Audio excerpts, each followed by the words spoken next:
but I heard K-pop in a Nigerian movie, and I immediately came up to come and shout, Omoni Oboli, I hope you can hear.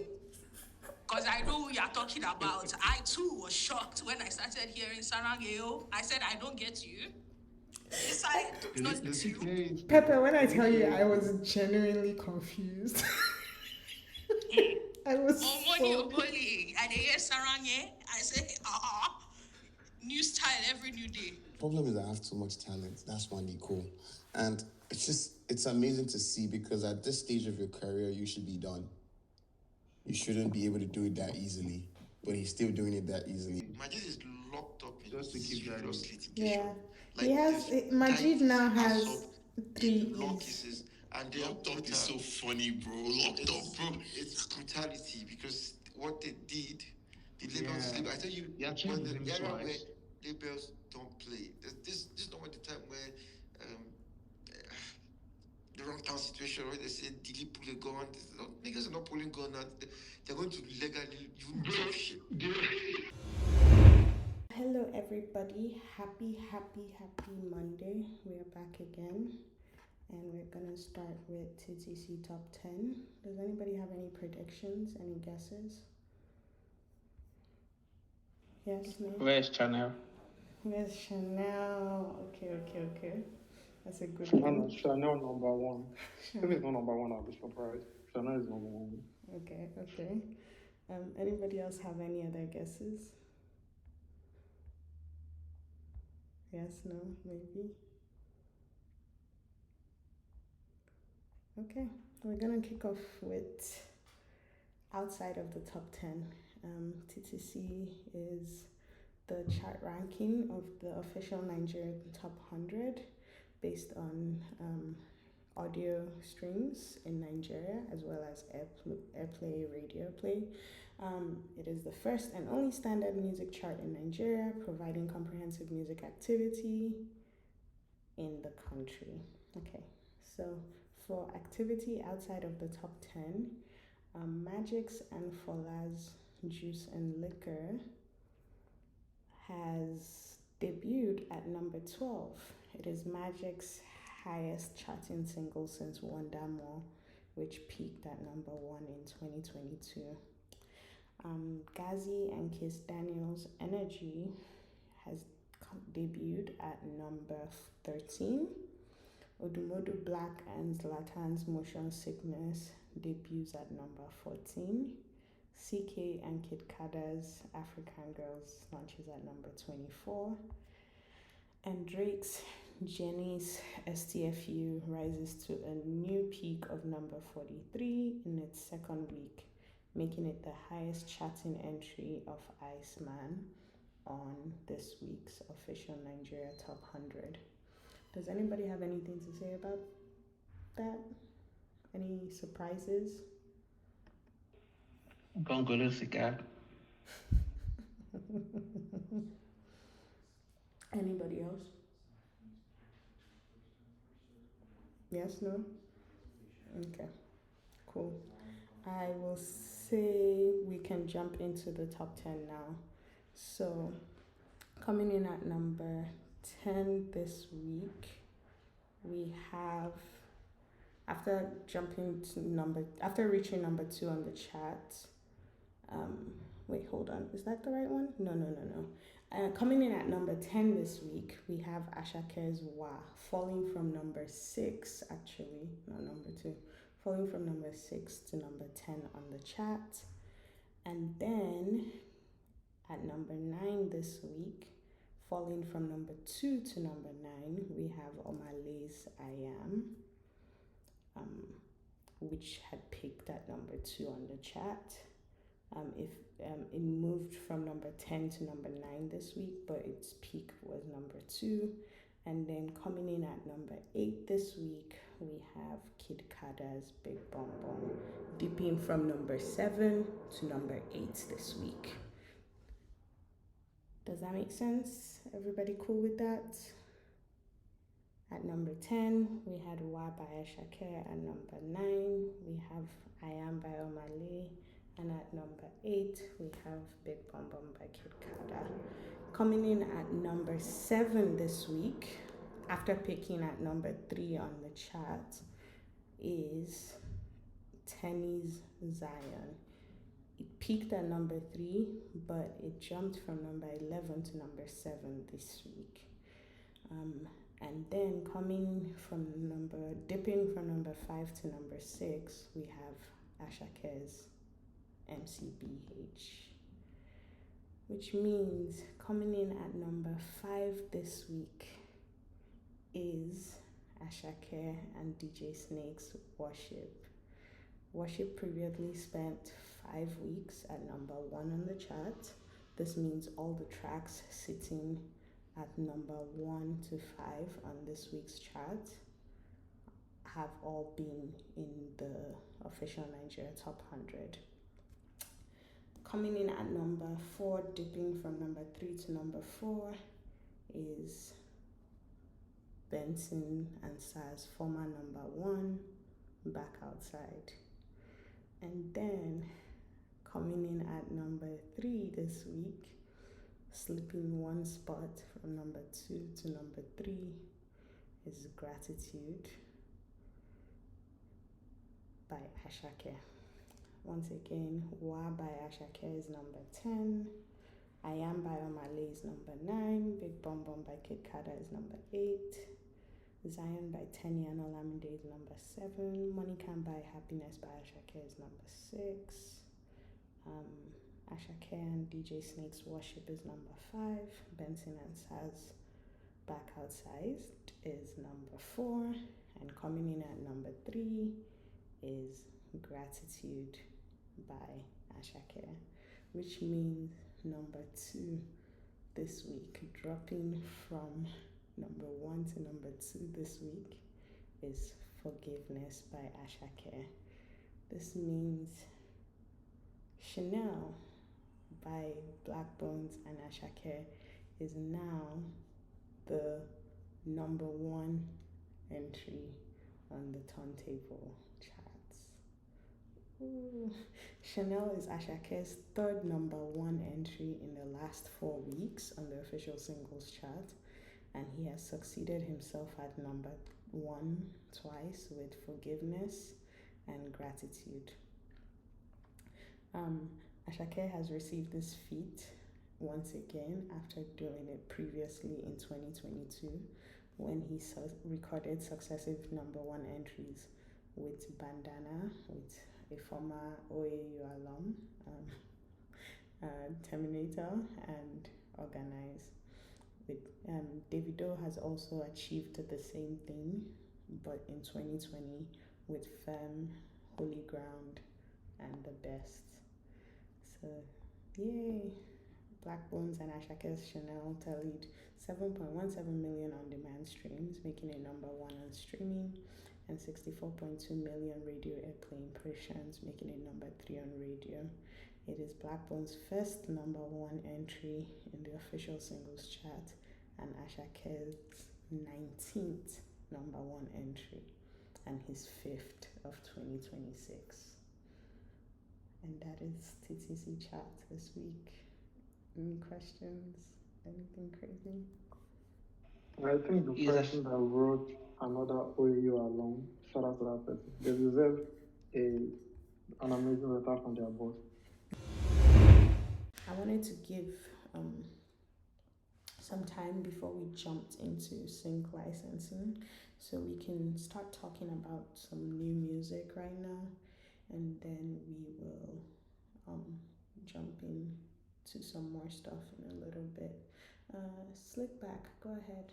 What's on your mind? What did you listen to this weekend? What dropped that made you excited?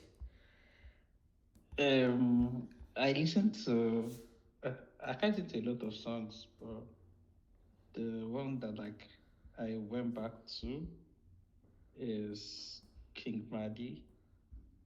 So I went back to King Madi. So I have thoughts. I don't know if we're in King Madi time right now. No, please share your thoughts. We'll start there. Okay. So I think King Madi is a phenomenal artist. I agree. But I think she's a template Afrobeat artist. Now, to the on to the untrained people, they might think that is a bad thing. We have seen it like a bad thing. But no.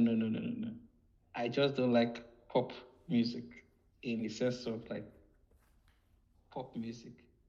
I feel like Qing Madi represents that in like I know that like I feel like with this EP, I don't know whether I call it an EP or an album, but it just felt like so evident in the arrangement of the songs, in the people that she partnered with, in the topics that she sang about. Like it just felt like this is this is something that they could have given Don Jazzy, and he would just be like, wow, like he would like all the old heads like this is what they would just be like we have been listening to Tensky since before I've been cleaning us with Mavo. This is what we want. Like it just felt so different from the more style like new age like that I've seen whereby like we've seen like a very diverse sense of sound, and it just felt like it just felt so comfortable. Yeah, that's how I put. It wasn't something that I'd be like, oh, I listened to it and I was mind blown or something like that. Like it was just a safe EP, and I don't think like obviously it's good music, and I'm still going to play it because it's good music. But like artistically, like I was not I was not like blown away. Like I wasn't intrigued. If you get what I mean, it just felt like Afrobeat templates music. That's just my personal opinion. So, but it's good pop music. Somebody has to do it. Somebody Kiss has Daniel to is do. doing it. Yes, like it's just like she's supposed to be. If you think about it, King Madi is supposed to be like a young Afrobeat star. I don't figure what I mean. No, Yeah, but I get like what you mean. I get what you mean. yeah, so but her like the lane that she has chosen to play, like even the lane she has chosen to play, Ira Star is running away from that lane. I don't know if you get what I mean. Like the lane she has, like the way the EP, like when you hear the EP and you hear what it represents, it just represents like this is the face of Afro pop female edition. Like Star's past 2, 3 releases is not even she's not trying to play the like it's not even giving this like King Madi like this is giving something that like is giving Bongolo cigar. Yes, that's what I'm using now. It's really giving Bongolo cigar. Bongolo Sika is crazy. I've talked about that song. That song is just so wide to me because I'm like, they were in the writing room and they were like, let us pick all the best top 10 Afrobeats lambas that we can ever bring. And let's just say it. Like, let's just say it. Let's just say everything on the song. Doesn't matter. Like, that's how the song sounds to me. Like, I was really disappointed in Magic's. I was like, but No, what can we do? that's really interesting. One thing I will say is I genuinely think that I think King Madi is a beautiful artist and a beautiful singer and musician and all of that. And I definitely do want her to win. I think I'm just not gonna get over the fact that she has to release her music under this KFMD thing. It's throwing me off. Like it just seems too soon in her career to be going through all of this. But I think we've talked about Qing Madi over the past 2-3 weeks several times. So it's been very interesting. Dante, did you have any thoughts about Barely Legal? No? Maybe? Cool. Okay. Oh yeah, I actually think about the name change thing. I think that is actually like a smart idea, like, to be honest. For her to release under KFMD? No. Like, the Barely Legal or what? Yeah, like for her to, yes to what you're saying. I was making a mistake. Yeah, okay. For her to, like, she's found herself like in a difficult position. Mm-hmm. So they had to find a way out of it. And the way they found was to use I don't even know what to call it, the alter ego or whatever, to create a new artistic identity. Mm-hmm. Do you understand? Yeah. Then the new identity will now feature you for free. Also, I think it's hilarious because I'm literally trying to think of like all the times that something like this has happened, and the one time I keep thinking about is when Kiss Daniel switched from Kiss Daniel to Kiss Daniel, and it still cracks me up till today because that man really doubled the Z and took out the double S. So love that for him. But yeah, Dante, I was asking earlier, do you have any thoughts on Barely Legal? No, I didn't. I heard one song and I didn't really listen, so I can't give it a thought. Evaluation of the music. No, that's fine. Welcome, Harvey. Welcome to the space. Did you listen to KFMD, Barely Legal EP? First of all, Alpha Belema, I hope you're well. I'm well. Happy Monday. Welcome. Back outside, baby. Back outside. Sun's out, buns out. I've kind of done it in reverse today. For the past 3 weeks, what has been happening has been me coming on this space and passing out. Like, I don't know if you guys have noticed that I just speak at the beginning and you don't hear my voice. I usually just knock out. So I sleep to the end. Today I just woke up. So hopefully I'm off throughout the conversation. I have a question for Barely Legal, right? Before I even speak about the music. Or, you know what? Let me talk about the music first. I don't think it was a hard listen at all. I don't think I paid enough attention to it. But even though I did know, I didn't hear anything that felt like, oh, that was difficult to listen to. I think it was the last song that really caught my attention, however. Yeah, Me. Yeah, I kind of like that song a lot. That's the one that really plugged me in, and it was kind of at the end. So my only review was just it flowed till the end. Like, I had no issues with it. Like, I can't tell you that, okay, it blew me away, because I can't even tell you I remember everything that happened in it. But at the same time, it was just an easy listen. That's the only review I have for it.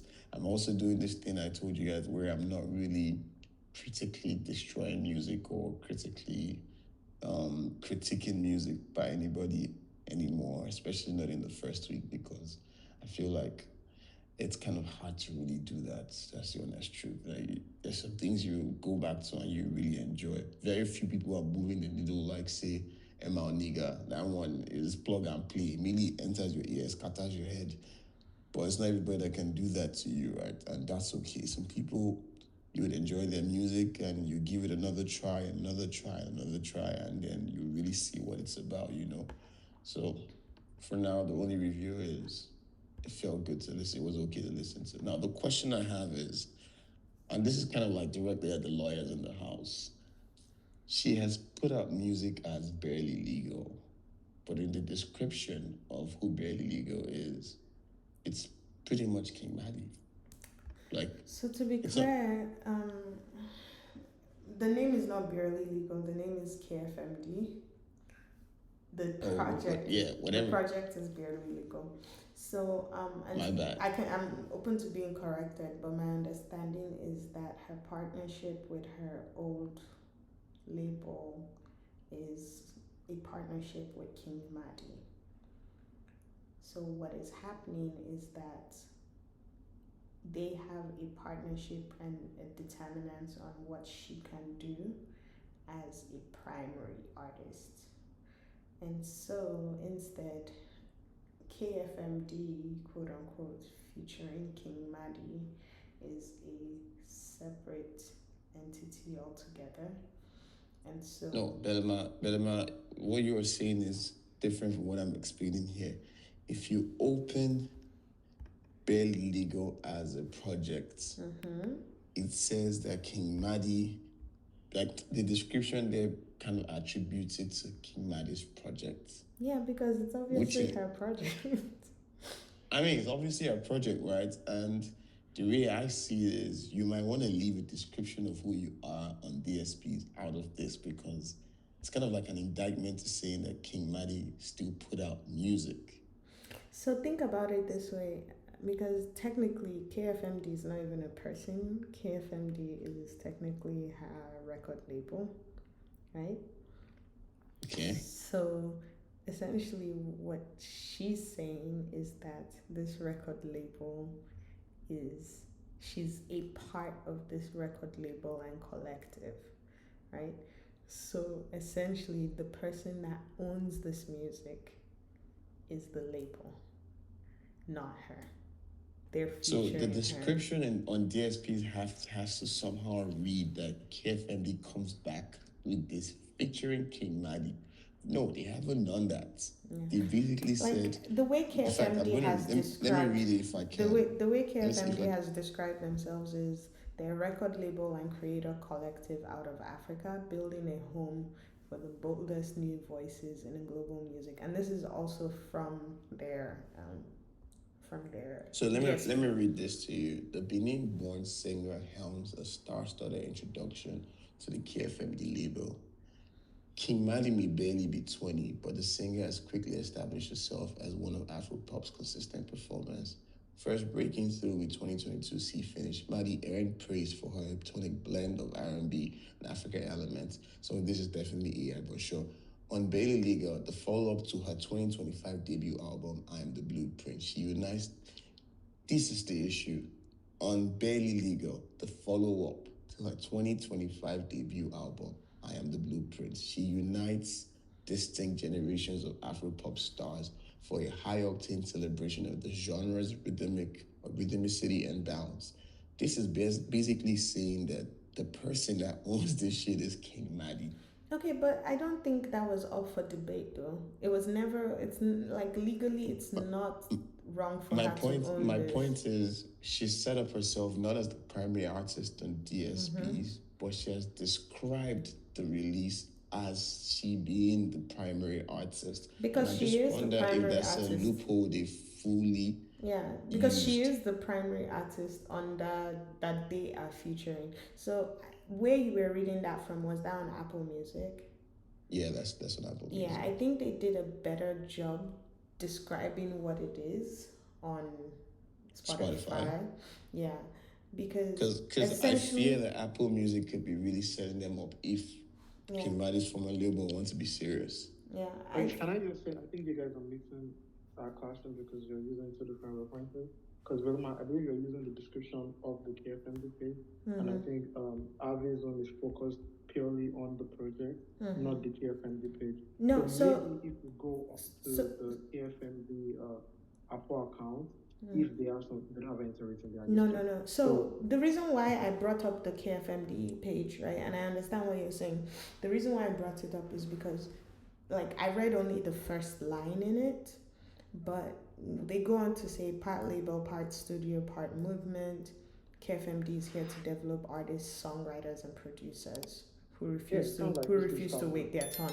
But then they follow it up by saying the label is announcing itself with Barely Legal, a debut compilation packed with featuring Tiwa Savage, Flavor, Victorians, Rotimi, blah blah blah.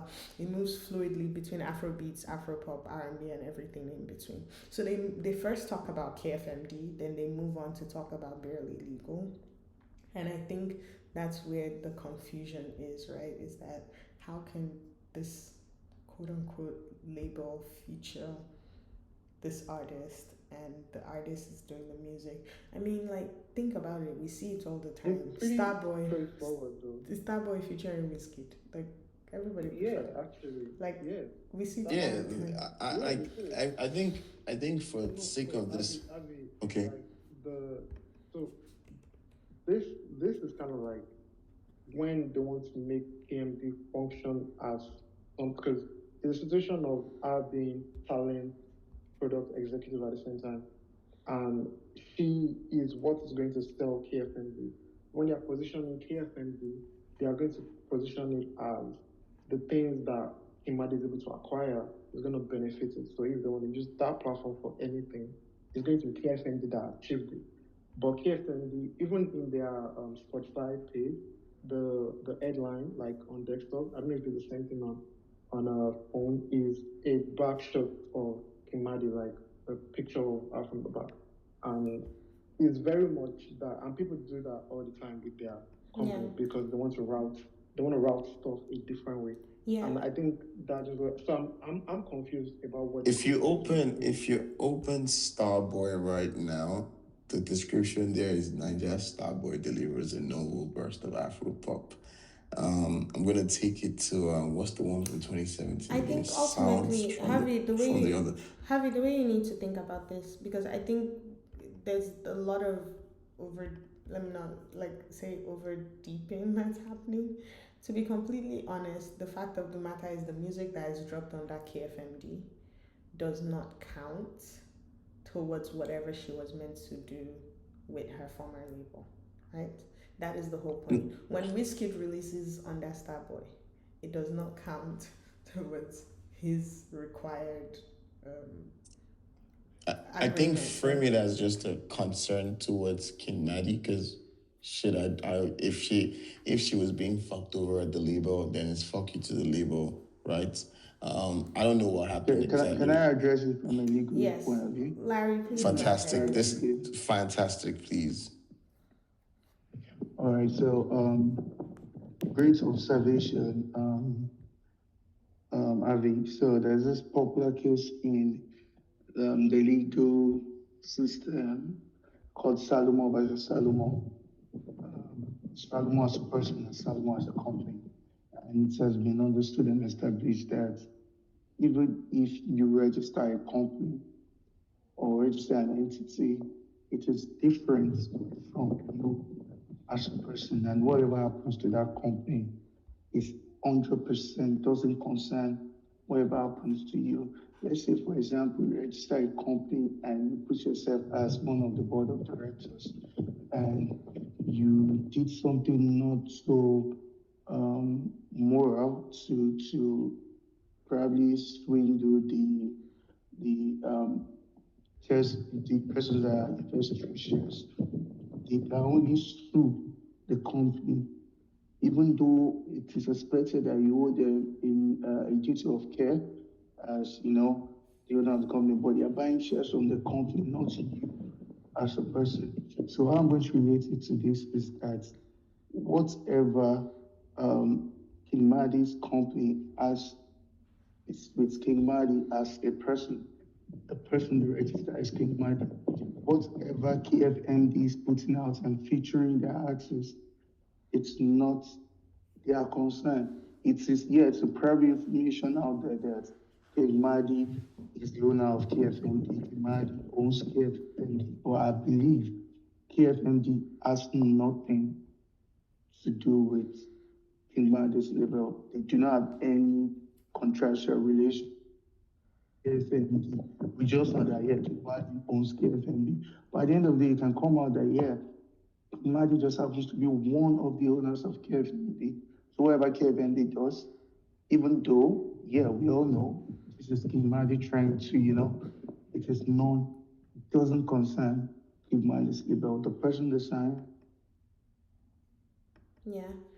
And Larry, I think we lost you there for a second, but I was gonna say to what Larry just said, it's so important to separate the person from the business, right? And I think that's where the confusion is happening. When you separate the person from the business, it does not mean the person cannot take part in another business. And I think that's where the confusion is that the issue they have is with King Madi as an artist. They're not saying King Madi cannot release more music. They're saying she cannot release more music as herself. Her identity is not like is not being tied to KFMD, and also KFMD, they've done a good job of implying that yes, while it is clear that King Madi is our face, is the main person here, she's probably not going to be the only artist that is going to come out of there. And I think that's something that's very important. The partnership that they went into is like her former label went into is with King Madi. They did not go into a partnership that blocked her from being featured on other people's stuff. So even like Larry said, she's probably not even listed as the primary owner of KFMD, even though it's obvious that she is the owner of KFMD. So all of that can come back there. So it's not them suing her has nothing to do with that. Like there's Belema, the person that is talking to you. Like Belema can be a human being, and then Belema can be a business as well. And they're not the same thing. And so if Belema the business swindles you, that has nothing to do with Belema myself. I don't know if that makes sense to you. I think the confusion is like thinking that I don't understand what you guys are explaining. Fully understand what you guys are explaining. Fully understand that that's what she's trying to do, which is King Madi has a contract with a label, so the way to bypass it is to release music as KFMD, under KFMD. I fully understand what she's trying to do. I'm speaking as an observation towards the execution of it and whether she has gone about it this is a label featuring an artist. No, hear me out. The label features King Madi.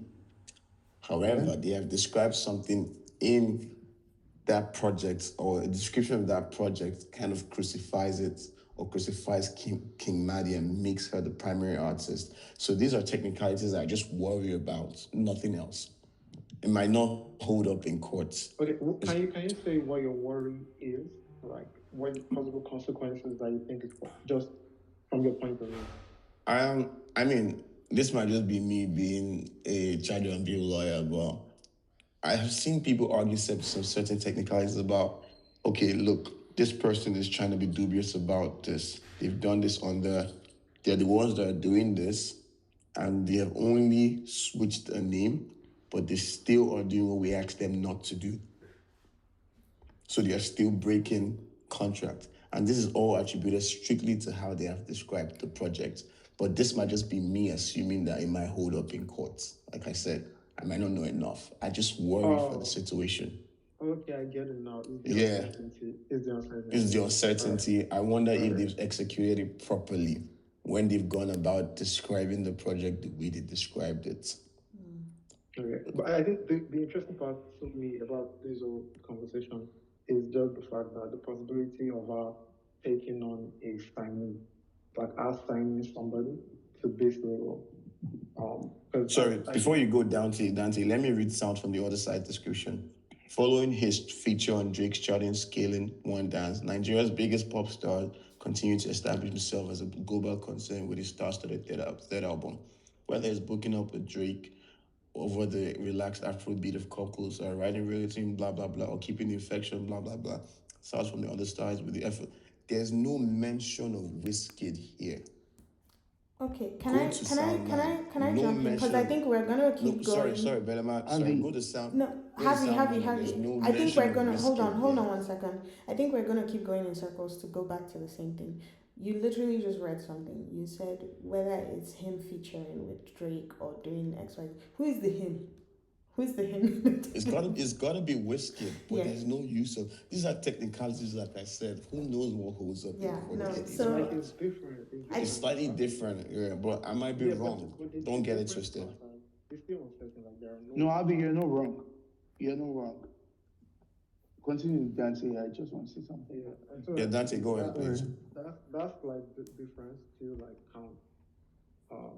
But everybody kind of knows that when a record comes out from Starboy, it kind of is different from when it comes out from the label. When Starboy is attached to Sony. So that nuance is big enough and very different from Qing Madi's on like okay, so it's not the same case, but I'm thinking of Brent Fires had lost was it Lost Souls or Lost Boys initially? Lost Souls, Lost Soul with Baby Kim. Souls. No, not the song. The company Wait. registered. Is it Lost Soul Asunder? Wait, company registered. It's Lost Kids. It's Lost Kids, don't worry. Okay. It's Lost Kids, right? And then before he signed Tommy Richman, he made ISO Supremacy and LLC. And I think automatically that separates him from whatever partnership that Lost Kids might be caught up in. Does that make sense? And ISO ended up going with United Masters. And when Tommy Richman was signed, he went through like ISO Supremacy away from Lost Kids and the people who had things to do with that. So I think the name is enough to separate it. You get me? So that's the thing. But then also alter ego can't work with the position it has so because I remember that Big Tony has an alter ego as well. That only upped on one of his songs and I don't think they ever dropped another song again. But the art if I think it's signed. If it's signed to somebody, I believe it's Big Tony that is signed. Like the name, the other entity isn't signed. Sometimes artists also treat different names as different musical projects. We know certain rappers or artists have patterns. So I don't know how that ties into the contract. If it is you with this name and everything that you do ties there, but if it is you with the name for hypothetical purposes, you with the name Qing Madi and whatever you do, I don't know. It's all speculation at the end of the day. But I like the fact that you said it's uncertain, which means that all of us are not saying because we know, but we can gauge it to be like that would be a very interesting situation. But the morals of everything is a different side I don't get. But I think this, just based on the little that I've seen in different like business decisions that some camps make, this might work out and mind up because I still don't know how changing two S's from two Z's means you're a different artist. I still don't know that. I don't even know how that works. Yeah, the Kids Daniel one is still a strong proponent. I want us to be able to talk about other music, but I wanted to get through some of this real fast. 9V, you had some stuff to say. All right. Let me put this first. Avi, there's no finality to law. Let me put that in the sense that, I mean, this is our opinion, this is what we think has happened. I'm talking from myself, Belema, and Dante's POV, which I think we are looking at from the same POV. This is just what we think has happened, and from Lagos' point of view, I think it is possible. Now, is it right? I don't know. And I think I'm 100% sure Tatum, if they want to push this to court, they have a very, very good case also. However, I've seen an artist add an ordinary E. I think they get to a point, this artist had close to 3 double E's. He had an E, he had an issue, he had that E. So you see a Nigerian artist. I mean, I've seen it with Kids Daniel. We've seen it with Wizkid releasing songs with Starboy. So the possibility, it's there. And like I said earlier, in artist documents, especially a contractual agreement between artists and labels and with distribution companies and whatnot, there's always a space that provides for the artist name, the stage name rather, of the particular artist you are signing. However, there's this new thing they do now whereby they ask for your NIN or probably a passport, something to recognize you, so that they will know that, okay, as much as we are signing an artist that has the stage name, we are signing the whatever whoever the state A real human recognized being. as a person, the real you, exactly, the real you and whatnot. But like I said earlier, I think legal representatives always find a loophole to give the artist an edge, and this has been a consistent one. Registering another company that will push out the song for the artist, or the artist changing their name, and I think that's what Qing Madi is using, which has happened before. However, from your own point of view, there is also a case for the label if they want to push it further, which I think they might push it further. Because I think Brimo has tried it before that, and Chokele City been allowed to release for a couple years. And also, I think Scales, they are into, I think, pay a particular amount of money before it could release.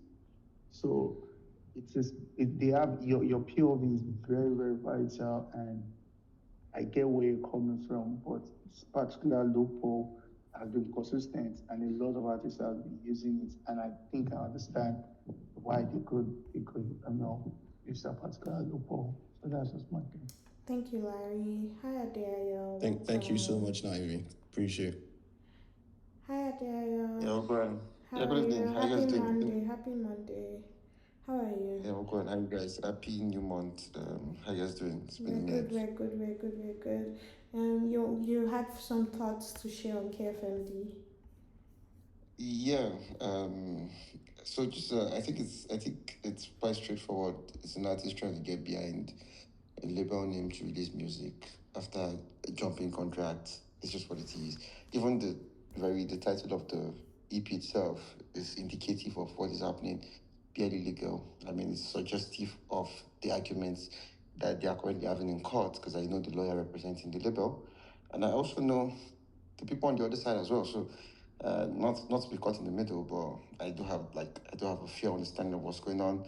You get signed to a label when you're very young, and they came up with your stage name, did everything for you, put money behind you, and you decided that, okay, I think I want a bigger chunk of someone in your family says, okay, we should be getting more money than this and that. We're no longer going to be a part of this contract. And you wanted to jump the contract, and they took you to court, and your argument is that when you got into the contract, you're under 18 and you shouldn't be binding. And the court says, fine, if that is the case, you're free to go, but everything that you've done under Qing Madi, you can no longer do. You have to drop the name. Every song you've dropped behind it, that's to go. And now you're stuck using KFMD and to release music pending the duration, the expiration of your contract, which is still going to run for a couple of years. Recording in I progress. think it's harmful. Yeah, people just think, oh, just go to sidestep it. It's never worked for anybody. I don't think there's a precedent of any artist it's worked for, except, of course, the artist change his name and start making music with a new persona while still taking his fan base with him. But hiding behind somebody, it's never worked. So it's a few times that it's ever worked, and I think it's definitely going to impact how much the music can go, how far it can travel. Yes, she can get in front of the music, she can promote it like our music, because at the end of the day, it is our music. And if it gets too big, possibly they'll go to court and try to argue that case, which I think is going to be very tricky, because I mean, Mad Solution is behind the new EP, so it becomes tricky in that part. But even when you look at the algorithm, the algorithm will likely favor your old name more than your new name. The algorithm knows Qing Madi more than it knows KFMD. And even if you are quote unquote like a priority artist, so to say, it's not ever going to be the same thing. And it's going to also affect you across other streaming platforms, especially a platform like YouTube, where the algorithm gets to know your own, like if the traffic drives to your own primary account. And I'll give you an artist I worked with last year, and we worked on an album, and it was really epic, and we did everything. We try to find a deal, we shop around, eventually got a deal, huge money, tens of thousands of dollars. And he's supposed to drop the album, 2-album deal. And it turns out that the artist took money from the artist was sent to a label that took money from 1RPM. And 1RPM is yet to recoup, and 1RPM claimed YouTube. And the YouTube had hundreds of thousands of subscribers. And he has another YouTube he's using just just to sidestep that. The distributor say, fuck no, I'm not doing that. Like, I need that main YouTube. It's just ironic because the same distributor is now distributing for someone without our main page. Anyway, it's just the way the industry works. It's the business end of this stuff. But we'll get into a point in Afro. This is what I'll leave it, right? Money has been put into this game. Like, people have invested millions and millions into this game. Serious money. And they are not going to be cheated out of their money. It doesn't matter if we love the artist. It doesn't matter what anyone wants to say, how emotional it is. I mean, we love these artists. We want them to do well, but it's a business, and people are not going to be cheated out of their money. They're going to fight to stand for it. She's not the only one going through it. On the back end, if you're not anyone working at the back end, it's crazy. It's crazy. The cases in court right now, give Afrobeat 5 years, you're going to have crazy precedents of what the courts would do if you jump a contract. And right now, I know like 4 to 5 artists in court right now. I don't start mentioning names, it's not public, but at least 5 that have cases right now for trying to jump contracts and whatnot. And I know one of the lawyers representing it, like one of the, and she's unbeatable, bro. She's going to take all of them down. So yeah, so KFMD, shout all of them and shout everybody, but it's just a lesson, right? It's a lesson. It's a contract at the end of the day. It's just, why is this still happening? Why is artists still jumping contracts? Why is there no respect for the dotted lines you signed, and now you think you can just like move on and go do something else because you feel you can do something else? It's a new day in the music business. There's money coming from overseas, and best believe they're going to make every single penny they invest in the music. So yeah, shout out everybody. Yes, please. As Ginger said, I don't particularly fancy knocking down on a young artist like that, especially when she's obviously super talented and she's one of the people who expect to give Afrobeat mileage on the global stage, international stage in the next decade.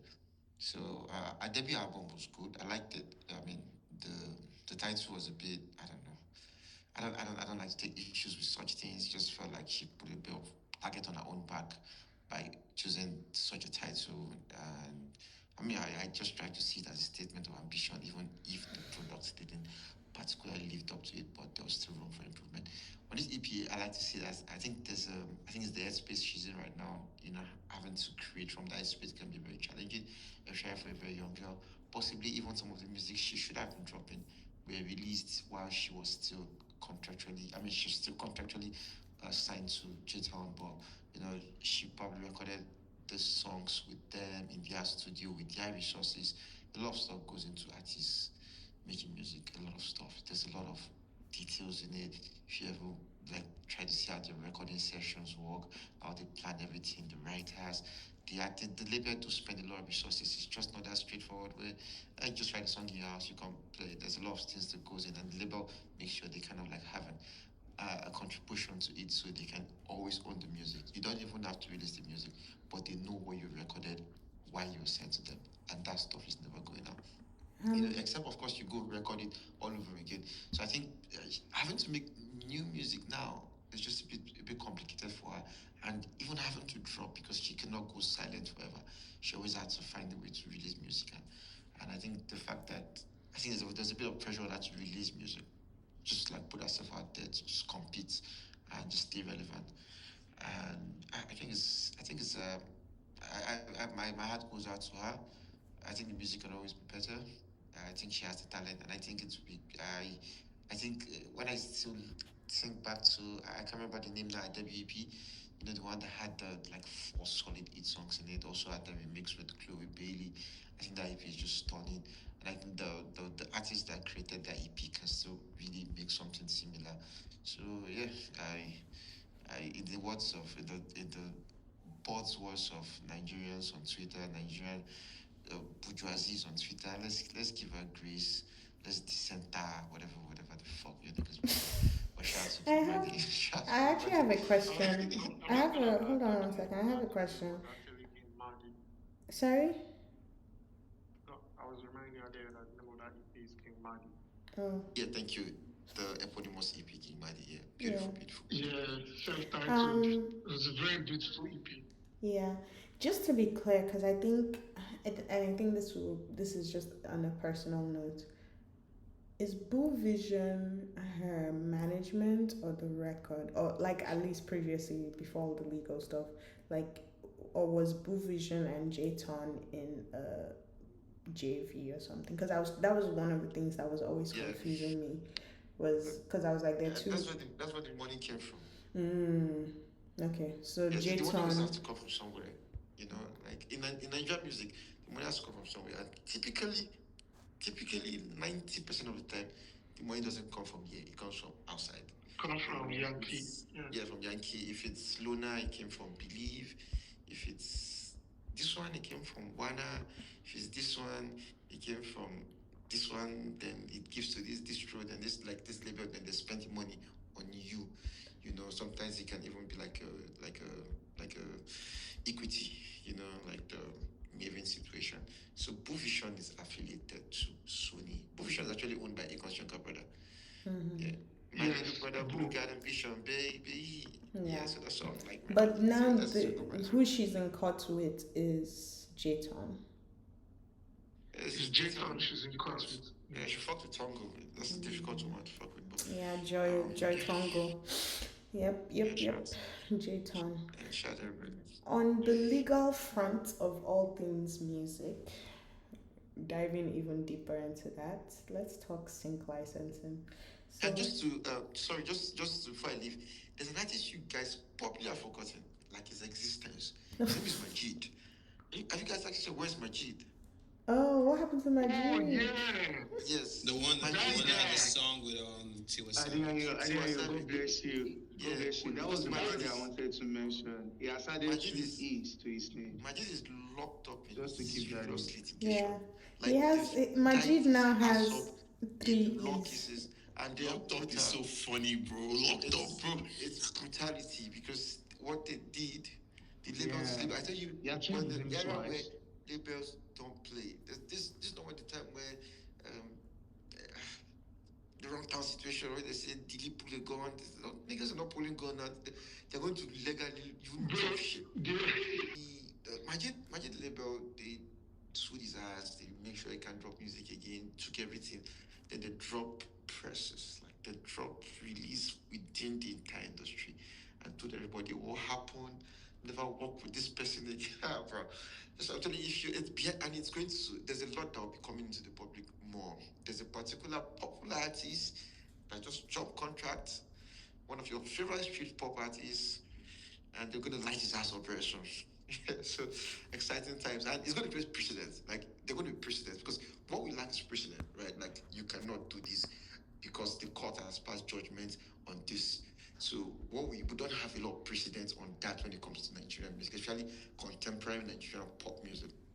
Even the case of Sonia Day, like the famous case of Sonia Day, took like maybe 30-something years, maybe 40 years in court. So in the next 5 years, we're going to have a lot of precedents. You just follow the series of events since like 2020, from P-Prime to Asha, from Mad Solutions, from the gospel. The guy that first of all rock, like he rock everybody in gospel music. The message person, like they're in court, the Peace Corps situation. A lot of people are going to court now. A lot of cases are in court. So there's going to be a stack up of litigations and precedents that the industry can work with. And I think it's for the better. It's for the better, so everyone will learn that there are consequences to these things. Even the famous press release situation on social media, I was starved, I was deprived of nutrition, and I was not given food. Yeah, the light of the asses now, the catalogs. Anyway, shall I just keep going? Shut everybody. Thank you. For those who don't know, Dammy Twitch was on the Afropolitan Podcast, and he was talking about different things, obviously, a lot of music stuff. And one of the things that he mentioned was sync licensing. I want all my movie heads here too, so please. One of the things that I genuinely love is the ability to like see how music plays in movies, in shows, in different kinds of things, right? And it is always very interesting because watch any Nollywood movie today, you find there's not a lot of like Nigerian artists or Afrobeats music necessarily used in there.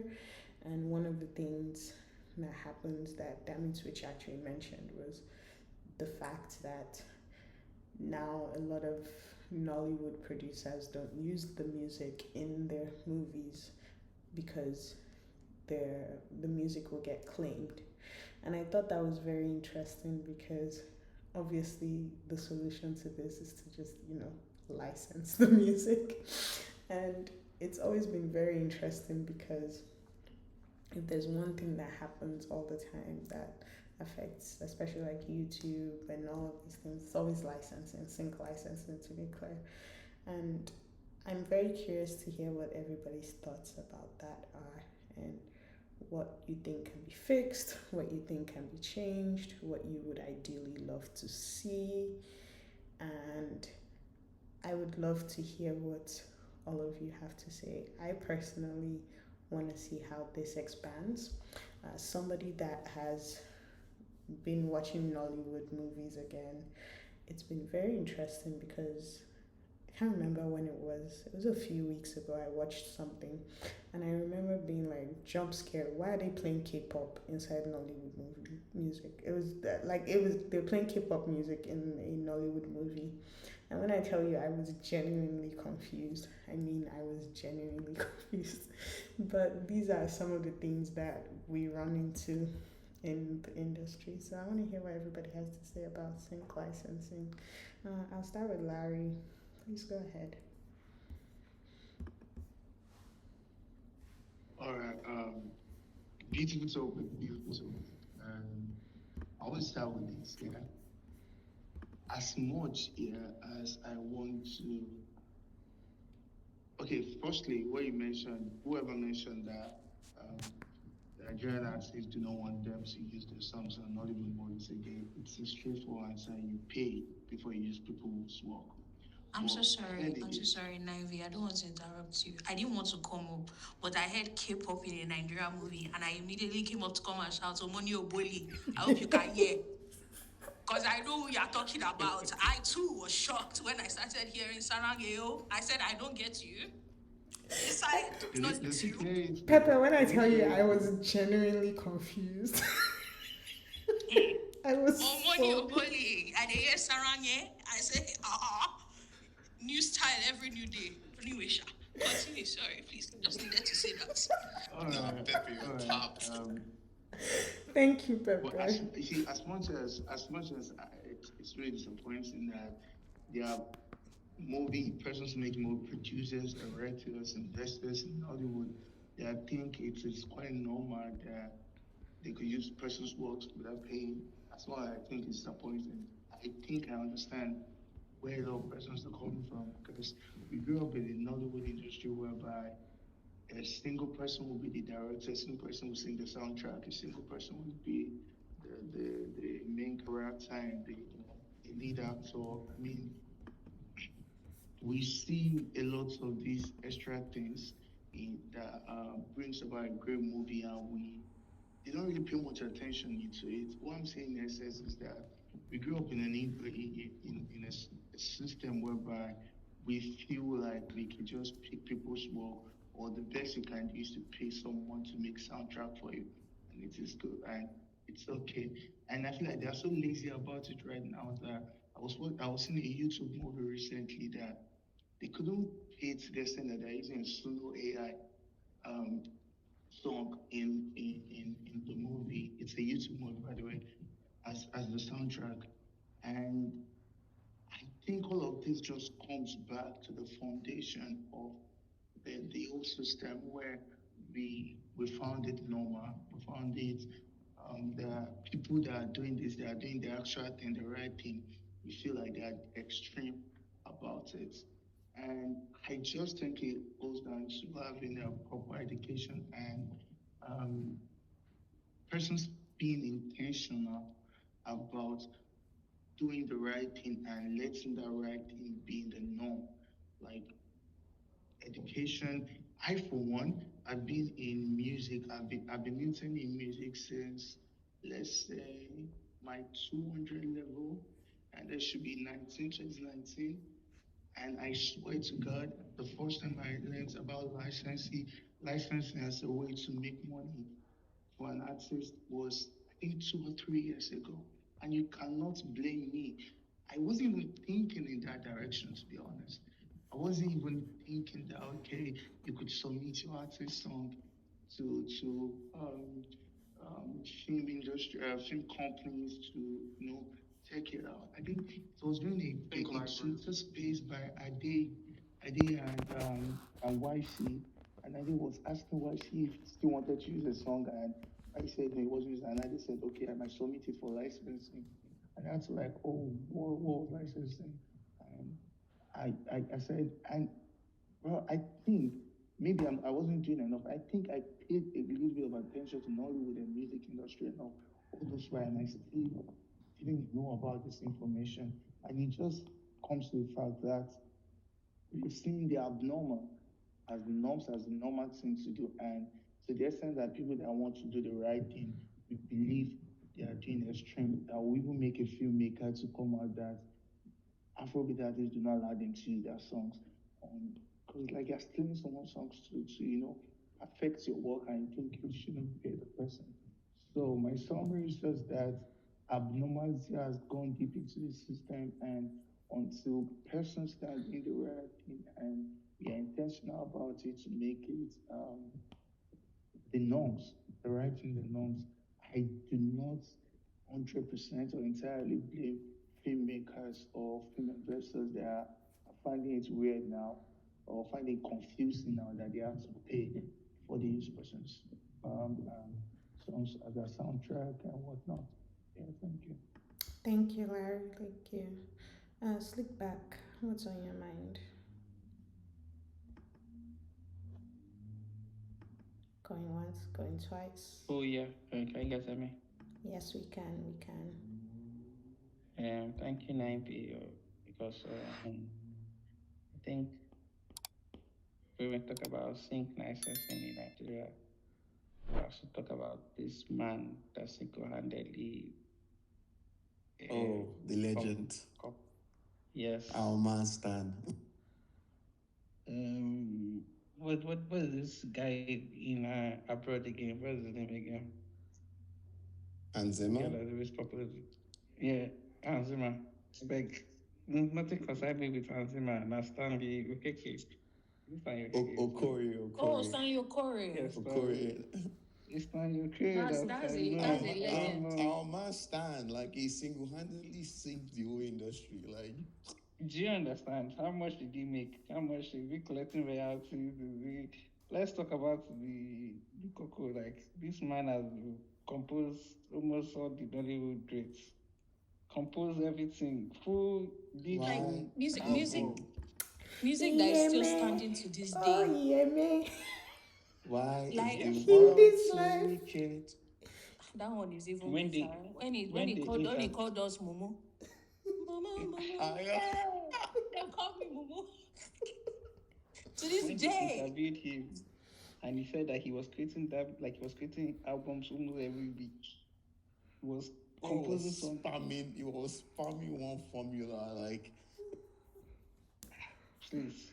Stanley Okori was AI before AI. See, the problem I have with Nigerians is we're only concerned about the one that favors us. That's all. Today, filmmaker will complain that cannot use artist song. Tomorrow he will complain that we should not use next Niger. We should not watch the movie on cinema. No wahala. Artists will complain that labor is not giving them money, labor is doing this. Tomorrow they'll use AI to do the cover arts. See, everybody is always just concerned about their own pockets. To help and I don't want to dive into like complaining about Nigeria as a concept, but we are too individualistic in our we cannot see beyond the four corners of our compound to be like, oh, how does my actions affect my neighbor, my fellow man? How does it benefit my society as a whole? But no, nah. How does it benefit me? I feel like for such type of person, number one, this person has been in the entertainment industry for a whole lot of years. And for him to still have this type of mindset just tells you the state of our society at large is that people that we have in these like rooms, in this like they don't really know what the ideal should be. Like they've never even lived in the environment that has asked them ideal. to essentially pay to use. Yeah, that's fair. Yes. So like their normal is not normal, and they don't think, and they are not aware that it's not normal. So when we have these conversations and we are like, you hear the thing that comes out of your mouth, to them it's like this is the reality. So I'm a bit always tired when we have these conversations when people of repute come out and just they repeat things that they're like, you should know better. It's just sad. So I mean, correct me if I'm wrong, because I don't think he was saying that Nigerian movie makers should use it. He was saying that the reason they don't do it is because their stuff is going to get claimed. The reason why I say it's sad is because even when they want to do it through the official channels, they will be offering you like 150k, 200k, and 250k for that's always useless money. It's always useless money. Can't ask everybody.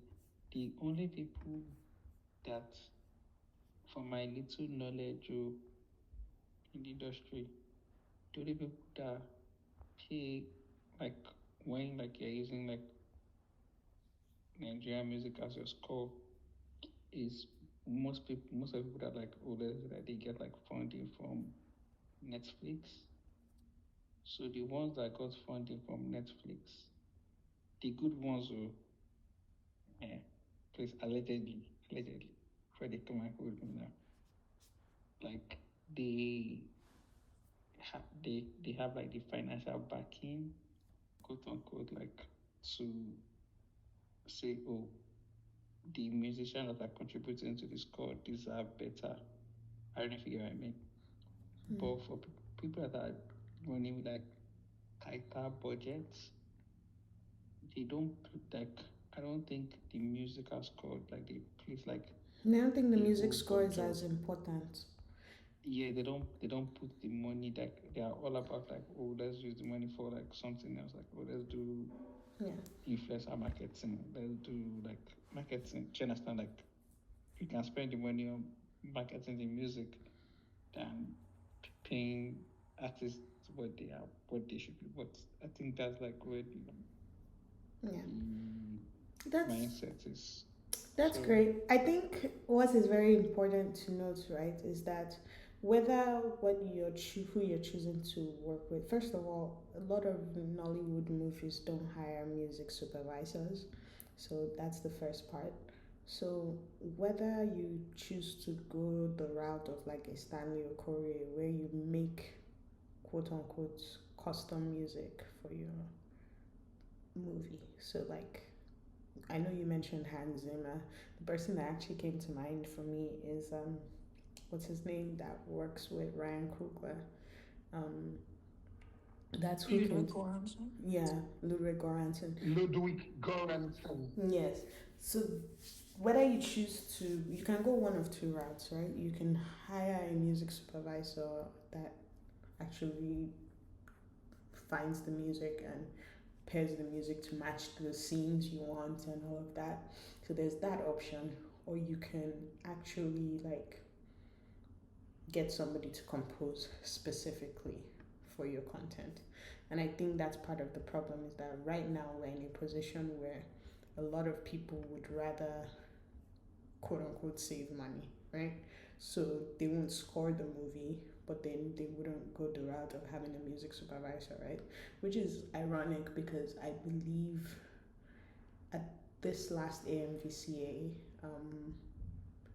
Wale Davis and his team from Our Father's Shadow, they won for best music soundtrack or whatever for their movie at AMVCA. And everybody has been talking about the Call of My Life movie and all of that, but like they actually took the time out to focus on music surrounding that. And like one of the songs tied to the movie is Johnny Drill's new single or whatever. I think ultimately you have to be willing to do the work. There are so many movies that have like a very specific sound in my head when you mention that movie. And some of those movies are Nigerian movies. Like the moment somebody mentions, what was the name of that Nigerian movie? That Lagos. It was like a Christmas. It was like Wedding Party is an example. Christmas in Lagos. Yeah, I think it was Christmas in Lagos. The moment anybody mentions that movie, what do I think about? That girl singing that acoustic Debanj. Right? That's literally the first thing that comes to my head. And so I think like when you take the time out to do the work, your thing stays memorable. Can I tell you the Omoni Oboli song movie that I was watching that they were playing K-pop? I don't remember. I can't remember what was going on. I just remember I walked in on somebody and I was hearing K-pop and I said, what's going on here? Because I'm seeing Nollywood, I'm hearing K-pop. So I think the disconnect is definitely there. The short clip didn't sort of do it justice, because when you now go to the full clip, he tried to explain himself further. But people were already killing him already before watching the full clip. But anyways, I think he should know better. You're already a music video director. Let's say you worked in music now for maybe a handful, maybe let's say give or take 5-6 years in the game, and you work directly. Ginger has been there for up to 10 years. Oh, he's been there. I don't know if it's up to 10, but let's just say. He's been there for up to 10 years, since I was in uni. But he's not like, he just started, when he said directing fully for him, it's not up to 10 years. It's been a while. Anyway, he's been in there a while, It doesn't matter. It doesn't matter how long he's been there. He's been there a while. Yeah, he's been around. Okay, let's just say he's been around the whole P for a minute. So he's supposed to have first-hand experience and first-hand knowledge about what it takes and what it is, first of all. Then secondly, him coming about saying, oh, shit, it's expensive to get these guys. I think for somebody like that to even say that, I find it funny, and it kind of startled me a little bit, and I'm wondering, dude, are you the guy that is in music? Because the idea would be that, first of all, you know that since you're working one of the global big artists who's also signed to Columbia, you know that for every one of them for you to get any one of them's records to be on your what's it called, movie or what have you, you know there's a licensing sync deal that goes into play and whatnot, and it's not cheap, it's not small change.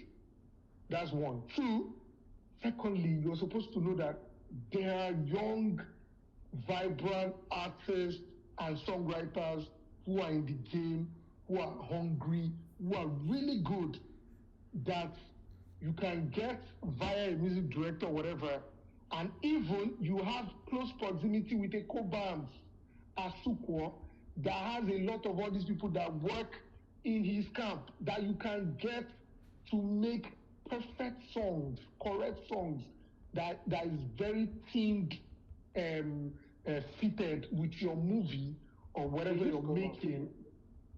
Yeah, exactly. Or use Cobalt, can you see? So I'm saying, complaining about it being expensive or whatever, or that these big artists, you can't use the Nigerian big artists because they're expensive, I just find it funny. I'm like, oh, I you should know think Gingerbread. that. The point that the point that is really there is that it's a dilemma that they're in, right? So they want to eat their cake and have it. They want to make a Nigerian movie, and they want to put a Nigerian song. But the issue is that they don't just want to put a Nigerian song. They want to put a Davido song inside there. They want to put a Burna Boy song inside there. And genuinely, wholeheartedly, his point was, well, all of these people are signed to international labels, so you have to pay international money. My thing, and this is where the disconnect comes in, is that you can do your movie without having a Johnny Drill on the soundtrack. You can do your movie without having a Davido on the soundtrack. But that is what they want. And so that is why he says it is expensive. So what they are saying is that what they want, they cannot afford. So why pay for something that they didn't want in the first place? That is what the point they are trying to make it. I just think it is a silly point, because I genuinely watch a movie and I'm not thinking, ooh, this would have been fire if it was a Beyonce song. That's not what I'm. Your song should be tying you to the scene you're watching, not to the artist that is singing it.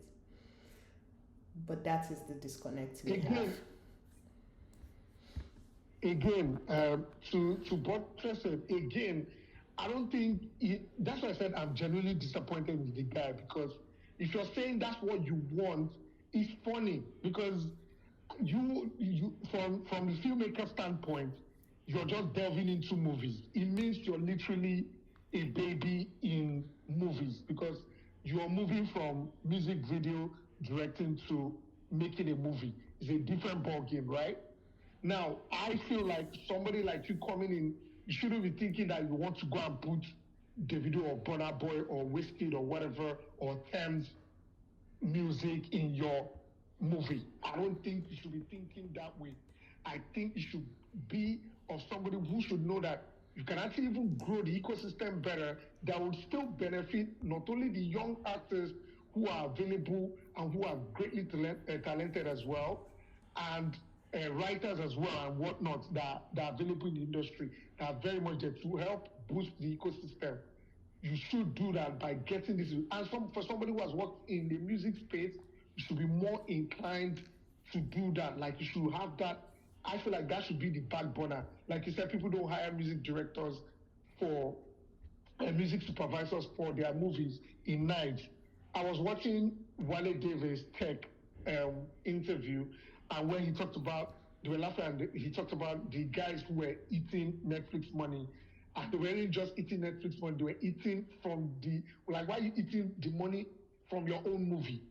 So somebody was saying, no, they're trying to manage or whatever, they don't want to pay. It's a lie. They're eating that money, because how much do you want to pay the young artists? Tobafoni 2 million or 3 million, it go make you song like when we say it doesn't have a name yet. And you can't tell me that some of them can't have that in their budget for some of the movies that they have, because of some of this money are also coming from this global. You know their budgets.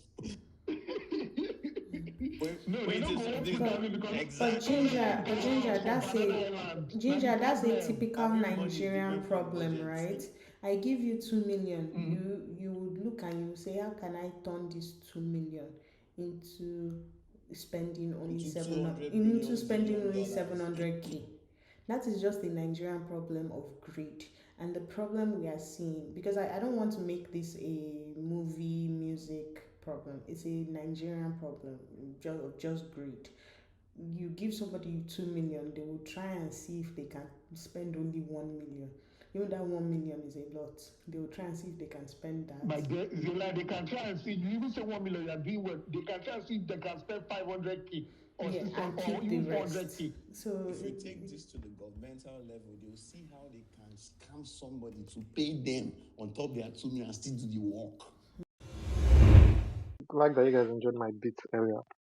So the first thing I'll say is when I saw the Dammy Twitch clip, I also went to watch like the majority of the interview because that portion of the interview was very much like within the first 10, 15 minutes. And what I took away was kind of a bit just slightly different. So I think where it's coming from is from a place of care because the question they asked him was why hasn't um to sync licensing, even though I don't believe they were using that phrase, but that's what it is. Why Nollywood and Afrobeats like haven't kind of merged together a lot more, where you will find a lot of Afrobeat songs in Nollywood movies. So when he said, "Oh, it's expensive," I could have been like, "Okay, that's calm, but that's understandable in a way." But then he said they can't even have conversations about it because he also said he has friends, in the who are artists and you can't even use their music because they've signed some publishing deal or they've signed to a label and the label is not a Nigerian label. I was kind of confused at that point because so I don't somebody can answer this question if they have the answer, but I don't know if a lot of Nigerian labels have sync departments. Um, if there is one that has, I have one in my head because I know I saw one of their records on like in an American movie, and I've been seeing some, Nigerian songs get placement in like American shows and movies. But one of the things you do with your sync department is you come together to try and, pitch records or get you to like the right music supervisor, which I don't even know if we have that profession over here, but you get to the right music libraries. And I believe that if people want it bad enough, it would happen. So when you say you can't even have conversations, I'm like, okay, that didn't make sense to me because there's a conversation about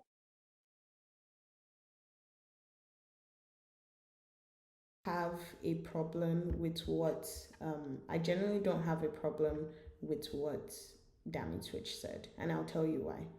He's not wrong. actually I have Wait, hold on. The reason why I'm saying this is because very, very clearly, one of the things that happens and what he was speaking to, it goes back to what I was talking about earlier about the fact that the artists they want are not the artists they are getting.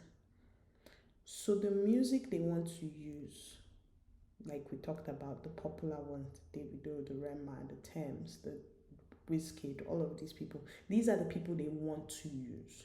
The reason they cannot have a conversation is because those people's music, they do have sync departments. The problem is that the starting price for their sync departments is not even the highest price that these people in Nollywood are willing to pay. That is why conversations cannot even be had. Because where do you want to start from having a conversation about something you cannot afford?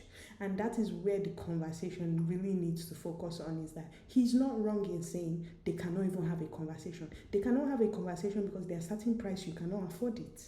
So the focus should not be on the Afro, because really the Afrobeats artists they want to hear on the movies and not the Afrobeats artists they are hearing in the movies. So when we talk about, start with up and coming, use artists that are smaller, use all of that, it is because those are the ones that can be afforded. He was not wrong in saying conversations cannot even be had, because the reality is that you are not wrong. These companies have sync departments, but when the sync department comes and tells you to pay how many $1,000, will you do it for your movie that you are putting on YouTube? Where do you want to start the conversation from? That is what he's talking about. okay. So I understand all of that and I got that from like the conversation that you guys have been having. Where I was gonna go is the why. And if we are we're talking streaming, the money that gets recouped on that end, one of the ways people recoup money is pub and thing. I think that negotiations can still happen if people are willing. And that was my issue with this thing. Just saying people are signed abroad and they collected money against it, they are meant to recoup that money in the first place. And also, the complaint would be somehow if your issue is just the fact that you can't get the biggest record, because it's like, no shit, you can't get the biggest record. So it's like, what's the hierarchy? Like, it said it's friends with some artists. It didn't provide which artist. So I'm looking at it within the context of what he said. And if it is what he said, it feels more like the people and maybe even his friends don't want to drop their songs in the first place.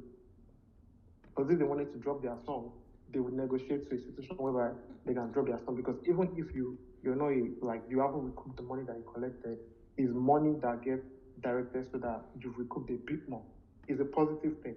And if you've already recouped, is money you're going to make money on. It's still something. So I think it's the lack of willingness that is the issue for me. So I won't generalize. Is the issue for me, rather than him just saying, "Oh yeah, they are signed abroad." Because he didn't say they are signed abroad. He said a lot of people have sold their souls. That's what he said, and that was the first thing that threw me off. So I'm kind of shocked that I'm looking defending him now.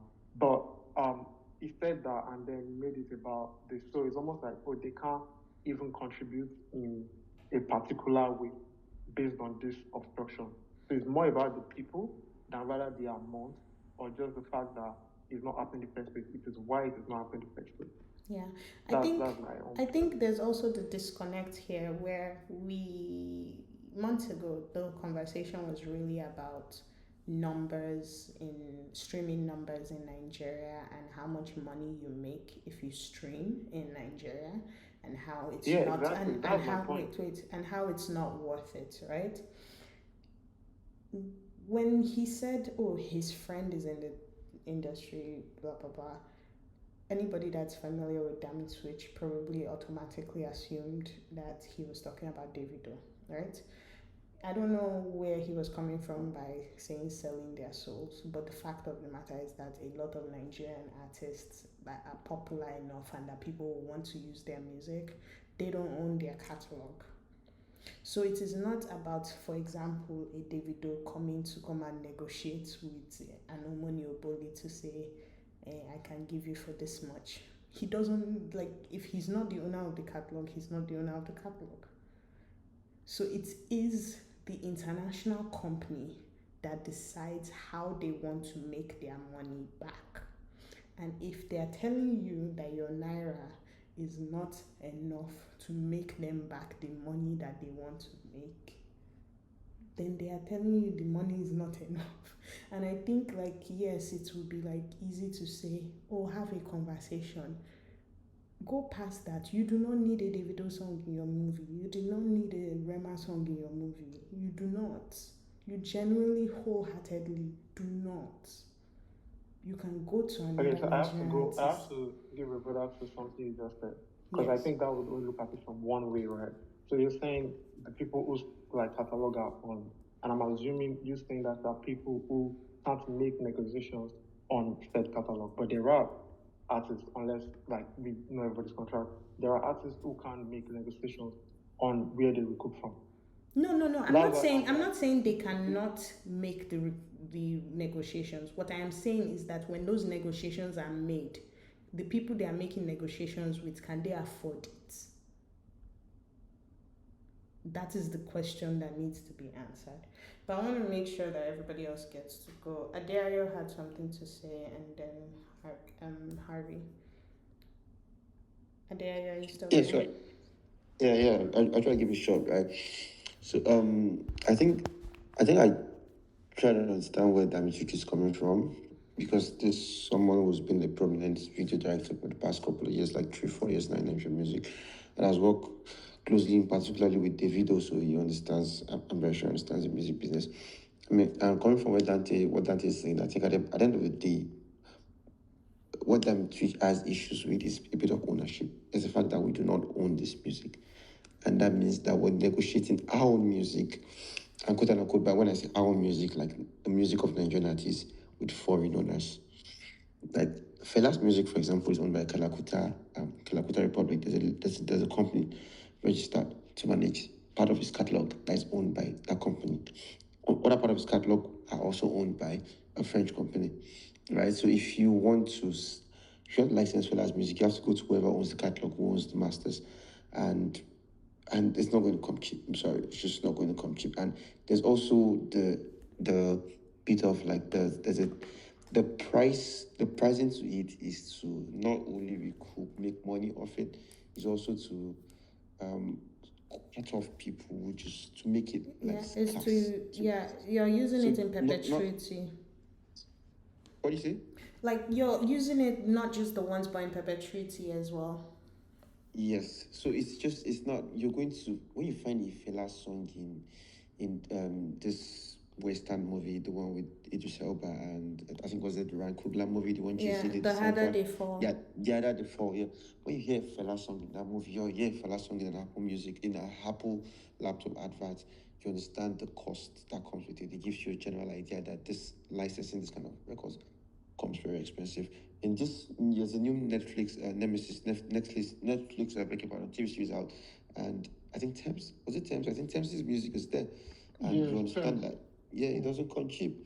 There's this amazing TV show from 2 years ago. I can't remember the name right now, but it had Paperboy. I can't remember his real name. Paperboy from Atlanta. They used to Obonja song, and I was speaking to a couple of friends within the industry. Yeah, they also use a tennis song too. No, not Atlanta itself. I'm saying like Paperboy from Atlanta was on a TV show, and they were kind of like, they stole drugs or something, but like the main they used theme Obong song. Jaya. Yeah, it was Obong Jaya, and I was speaking with a couple of friends within the industry, and it didn't come cheap. It's a lot of money. It's that kind of money. Like if that money is going to your pocket, it can set you up for a couple of years, like make you very comfortable. Same thing when you listen to one of this British TV show, the TV show, the one with the high school student that had William Boss music. So the bottom line is that ownership is very key, and people who own catalog spend a lot of money in servicing it. What we don't understand is that catalog owners actually spend monthly money to market it in ways that are not obvious to the everyday consumer.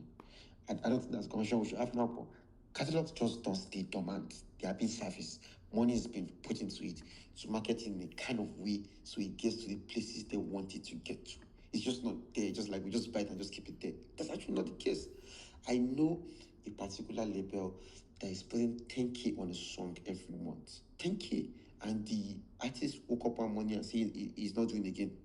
And went to the record label's office and broke things and he's not doing it again. Yes, and it's a very popular artist. The case is in court. And my question in that kind of situation is that if you wanted to say, oh, just negotiate with Nigerian Nollywood this thing, how would that person negotiate 10K with Omoni Oboni for a YouTube movie? So it's the issue right now. So now, coming to Dammy Twitch, I think Dammy Twitch understands the costing of these things. You understand that it's not cheap. It's expensive. You want to put a Burna Boy song in your album, you think about it. When you're watching for myself who is very enthusiastic with filmmaking, short documentary, want to actually do more, if like by God's grace, you see the beauty of it, or you want to sync the right music to it. You look at this, you feel like it's plenty as a song would look fucking really nice, or Dangote as a song would look really nice. And you want to have that conversation, you know it's not going to come cheap, right?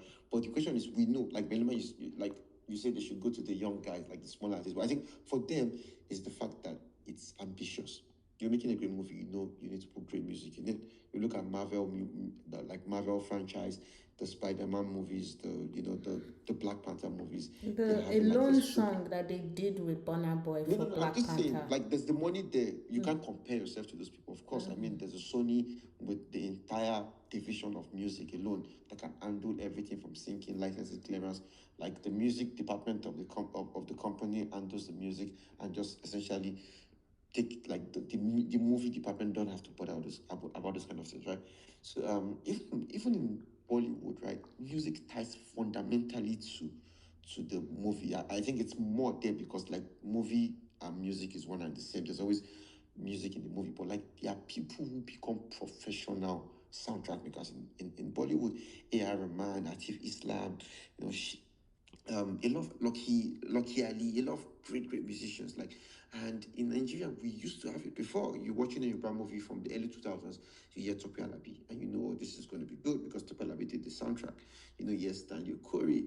Till now, not trying to be a hold head, because I know Dari is fucking on this place and he's not going to let me hear the last of it. But I can still sing the soundtrack to Highway to the Grave. I'm serious. Yeah, she's a snake in disguise. I can see it in her eyes. Like, it's, and this movie was when I was like maybe 6 years old. You know, I can sing the soundtrack to Kashika, stuff like that. Those are original music being made, but we left that because of the glamour of Afrobeat, and we want to take what we cannot afford. And now even Shola listen. Shola listen. These people were making soundtrack movies, right? Like, they're making stuff for soundtrack. And movies are not cheap. Music is not cheap. They're very expensive businesses. If you want to put a kind of music in your movie, you have to have that kind of money. If not, you have to think of a way to make it work. And that's where I align entirely what Belima and Gingerbread and others have said. Like, we, as an industry, as an ecosystem, entertainment ecosystem, you have to play at your level, and that is something that's fundamentally wrong with the Nigerian music industry and entertainment industry as a whole. People are just not interested in playing at the level they should be playing at. You cannot have a budget of, I don't know, 500 million naira to make a movie, and you want to sing. You have a very classy idea of, you want to sing Felaye, you want to sing Osadebeye, you want to sing Oliver de Coquier, you want to sing budget that finish. What would... Yeah, like, you just budget don't finish now. Yeah, you can't afford it, right? You can't afford it, but at 500 million is still a lot of money for you to do a lot of great stuff if you are willing to do it. If you are willing to do it, right? So I think, and I've put this out before on Twitter.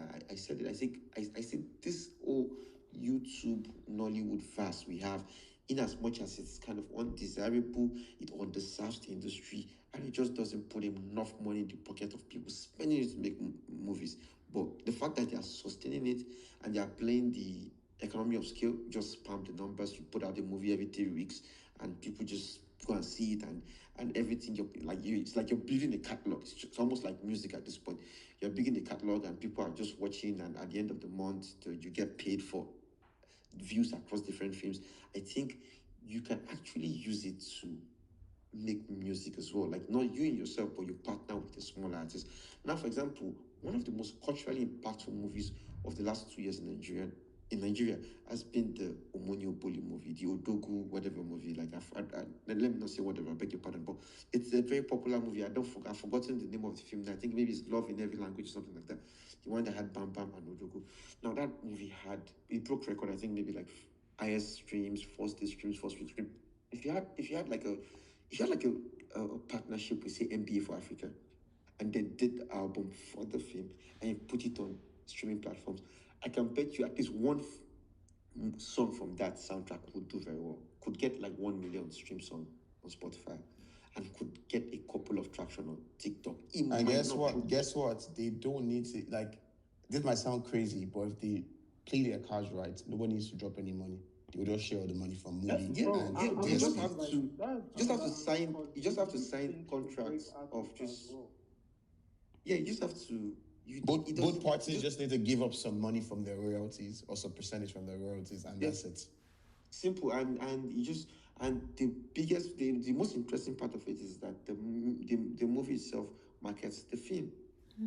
The film itself markets the music. They both work for themselves. You know why it's so funny? Work for themselves. You know why it's so funny that you bring up that specific movie? Because I never watched the movie, but I remember very clearly how everybody kept talking about the fact that there were so many, especially I think in the second one, there were so many like sponsorships for it, from like, I think that's where I was going to, right? To a bank, if you watch to that a movie, this, to a that. Without even going deep, another example is, I might not have been a party or happy with how she went about it, but that's a personal decision. But she did what we could have expected to kill a monkey when she contracted her husband. So now that has a soundtrack, that has a movie, they both support each other. People go to listen to that shit. It was a soundtrack that people used throughout Instagram and TikTok for a while. And the husband got Two-Face as well to do an incredible song. No, I think the soundtrack for To Kill a Monkey is absolutely brilliant. I think Oscar did fantastic in that movie. Absolutely brilliant stuff. So, as Donna was talking about the placement, product placement in that movie, it's obvious from the toothpaste, this and that. It's actually not new. Now, again, I don't know, like back in the days of home videos, I don't know if they're Yoruba people here, if you had the chance to see Omogeto, especially the part 2, part 3, they have like it's so much product placement from glue to area to this and that. They get money, but I think it's about spending, and I think this is where I knock the filmmakers themselves. I think there's an unwillingness to spend on doing these things because you understand the point of putting like product placement in your film. That is to an extent a form of Are you sure they do? Pardon? Are you sure they understand it? I'm saying they understand product placement. Product placement is the kind of I'm saying, are you sure they do? And like, anyways, I'll get to what I mean when I start to speak, but finish. Yeah. So I think when you understand that I can get money from this person, get money from that person, get money from this tomato paste, get money from this toothpaste, and run some adverts for them, which is a bit of like product placement, and you understand how money moves around, and you understand that if you also want to put a song on your movie, you could also contract an artist to do it and find the artist on that level. I still think that movie was a waste of opportunity for a filmmaker to show that we can work with an unknown artist or at least a relatively emerging artist and give them a platform to grow. And I think, and I do really expect other filmmakers to try to collaborate with it. I want to see a partnership. Like you see Nolan and Zima. You see Marvel with the hip hop world, with the producers and the rappers making music. See Black Panther, like just the big franchise have like people they like to work with. I think we want to see a Nollywood producer. Like back in the day too, you see Olasco and whatever, they make movies with Olasco does with Top Labi. I want to see Omonio Boli maybe get someone like Ross to make music for our film, make a 6-track EP. And again, that's why I say this thing is not new. If we cast our mind back like 5 years ago, they was living in bondage. Larry Decker did the soundtrack for that, and a couple of songs blew up from that. Basket Mouth also does soundtrack for his album. So again, they cannot say they do not know. For his series and his, yes, he does. Yes, they cannot say they do not know how to go about it. There's a reason Basket Mouth was not trying to go and get Aye on his film. He rather get these guys to make music for him, and they have a kind of split sheet, and they make money together, right? So I think there's a lack of willingness to do it. He also got an emerging producer and made him famous, Dr. Seth. Used him also. Yeah. Mm-hmm. And everything. And I mean, there are a lot of people who work with. I know a lot of emerging guys that work with Basket, like a lot of Moonlight Africa. A lot of people who work with, who give opportunities to write. And that's the thing. You want to lower the cost. You want to work with people who won't charge you a hammer and a leg to get this thing. So I think there's unwillingness on the part of the filmmakers. And lastly, I think we'll get to a point in technology now where there's AI. And as much as it might break some people's heart, I think filmmakers will likely embrace AI in terms of making music for their film. I think it's going to happen, especially in Nigerian music. I think AI is becoming popular every day on social media. You go on Instagram, you don't even know if the song that is trending on TikTok is actually a human being or an AI. And I think sooner or later, these artists, if they are so moved to actually try to find original music for their movies, they might just really embrace AI. But so far, I think I don't think it's delusional, but I think it's pointless trying eyeing Tepsi's catalog. It's pointless eyeing Fela's catalog and King Sonya's catalog, and catalog of Premier Records and Decca Records for your movie that costs 200 million naira to make. It's just ridiculous because if you're going to sing zombie in your movie for 15 seconds, you're probably going to looking at something like $35,000. Right? So it just doesn't make sense. And Ayoshine, for example, I know it for a fact that he paid I think was it Sony? I think Beyonce signed Sony, right, for the first season of the Afrobeats documentary because he used just like 5 seconds clip of the music video with Shatta Wale for the listing, and I know he paid I think $15,000 because I have like the way like the premiere movie in his house. like they told us with Zoom out. So, and if I'm not wrong, if I No, I know you're people actually not money wrong, for it. Adeayo. And I think that's 3K per second. he told me, 3K, yes. 3K per second. yeah. Yes, so he And told me. Adeayo, you're not wrong. Like, And I told think us. and I think that is why So that is why it made sense when Dammy said you can't even have a conversation, because I guarantee you, even if anything, they will come and say we'll offer you 2K, 3K, 5K. They are not going to pay 50K. I'm so sorry. Yeah, so there are people who would take that kind of money. Again, so just to wrap it up, I think it's about the expectation, it's ambition, and ambition have to be reconcilable with whatever you're working with, your budget, right? And I think you can do something within your budget and it will be beautiful. I've seen Azzy on the Beat play live. I think this guy is remarkable. And these are people you should look at for soundtrack. We have emerging artists, and talk to them, let them make music for you. Sing this music, put it in your movie goes viral, this song goes viral, and both parties win. Because back in the day, we used to sing movies as films, songs from movies, Kashik or whatnot, all this stuff, Egg of Life and whatever. But today is just very different. I don't know if you remember this, even though I don't know this movie before, it was buzzing where I grew up. It's called Turntable. Of course, Odunadi actually made the songs in that movie. I mean, there was like a 5-year period where that man was rapping in his movie, he's just doing everything. So again, as I said, the industry knows this thing. Dammy Twitch talking about how he cannot license in Nigerian music. I think he's speaking from an ownership point of view. He's speaking that if it was a case that Bades or Odogu or Wiz, or Thames catalogs were owned by them, so to say, possibly there could have been a way where these artists would understand that, okay, let's support our own, let's let's give them 4 songs for $25,000 instead of having to go and email a guy in New York or in California and an intern is writing you a check of $95,000 for 45 seconds sync the next morning, and it just doesn't make any sense to me. So I think that's where I think it's coming from. I think it's a matter of ownership. Yeah, it's ownership. Thank you, Adeayo. 3 things I'm gonna knock in on there. First of all, the words you used that I thought were very important, which I think buttress everything we've been trying to say, is play in your own circle, play in your playground, play around your mates, play around the thing. And I think don't let your desires confuse what you can achieve. So don't be looking at a Davido song when you should be looking at a Ray Ashan song, for example. Like, that's where you are messing up. And I think that part is very important. Also, I think to music, people, like, I'm going to keep saying this, these filmmakers are not understanding how much you can relate a song to a scene, right? So you mentioned Mavo. I'll tell you guys a random story.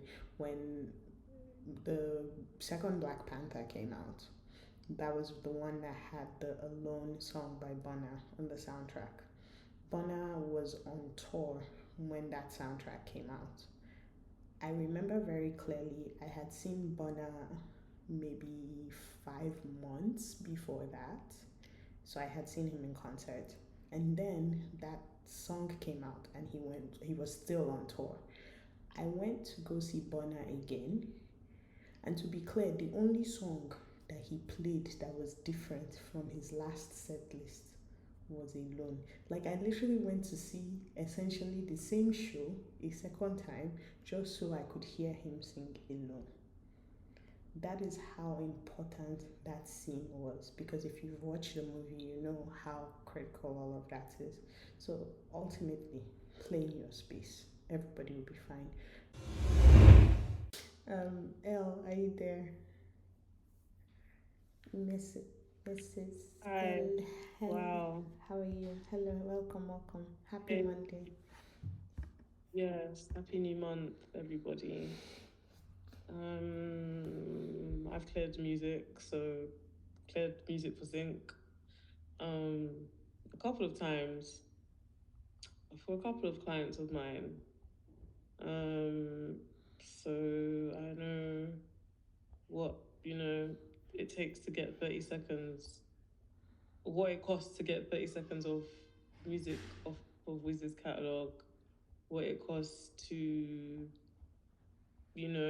place a sync on a Netflix film versus like HBO or versus whatever. And one of the things that I've learned over the years is that a lot. Well, also I don't know if we talked about this because I wasn't in the space. Even though I was in the space, I was away.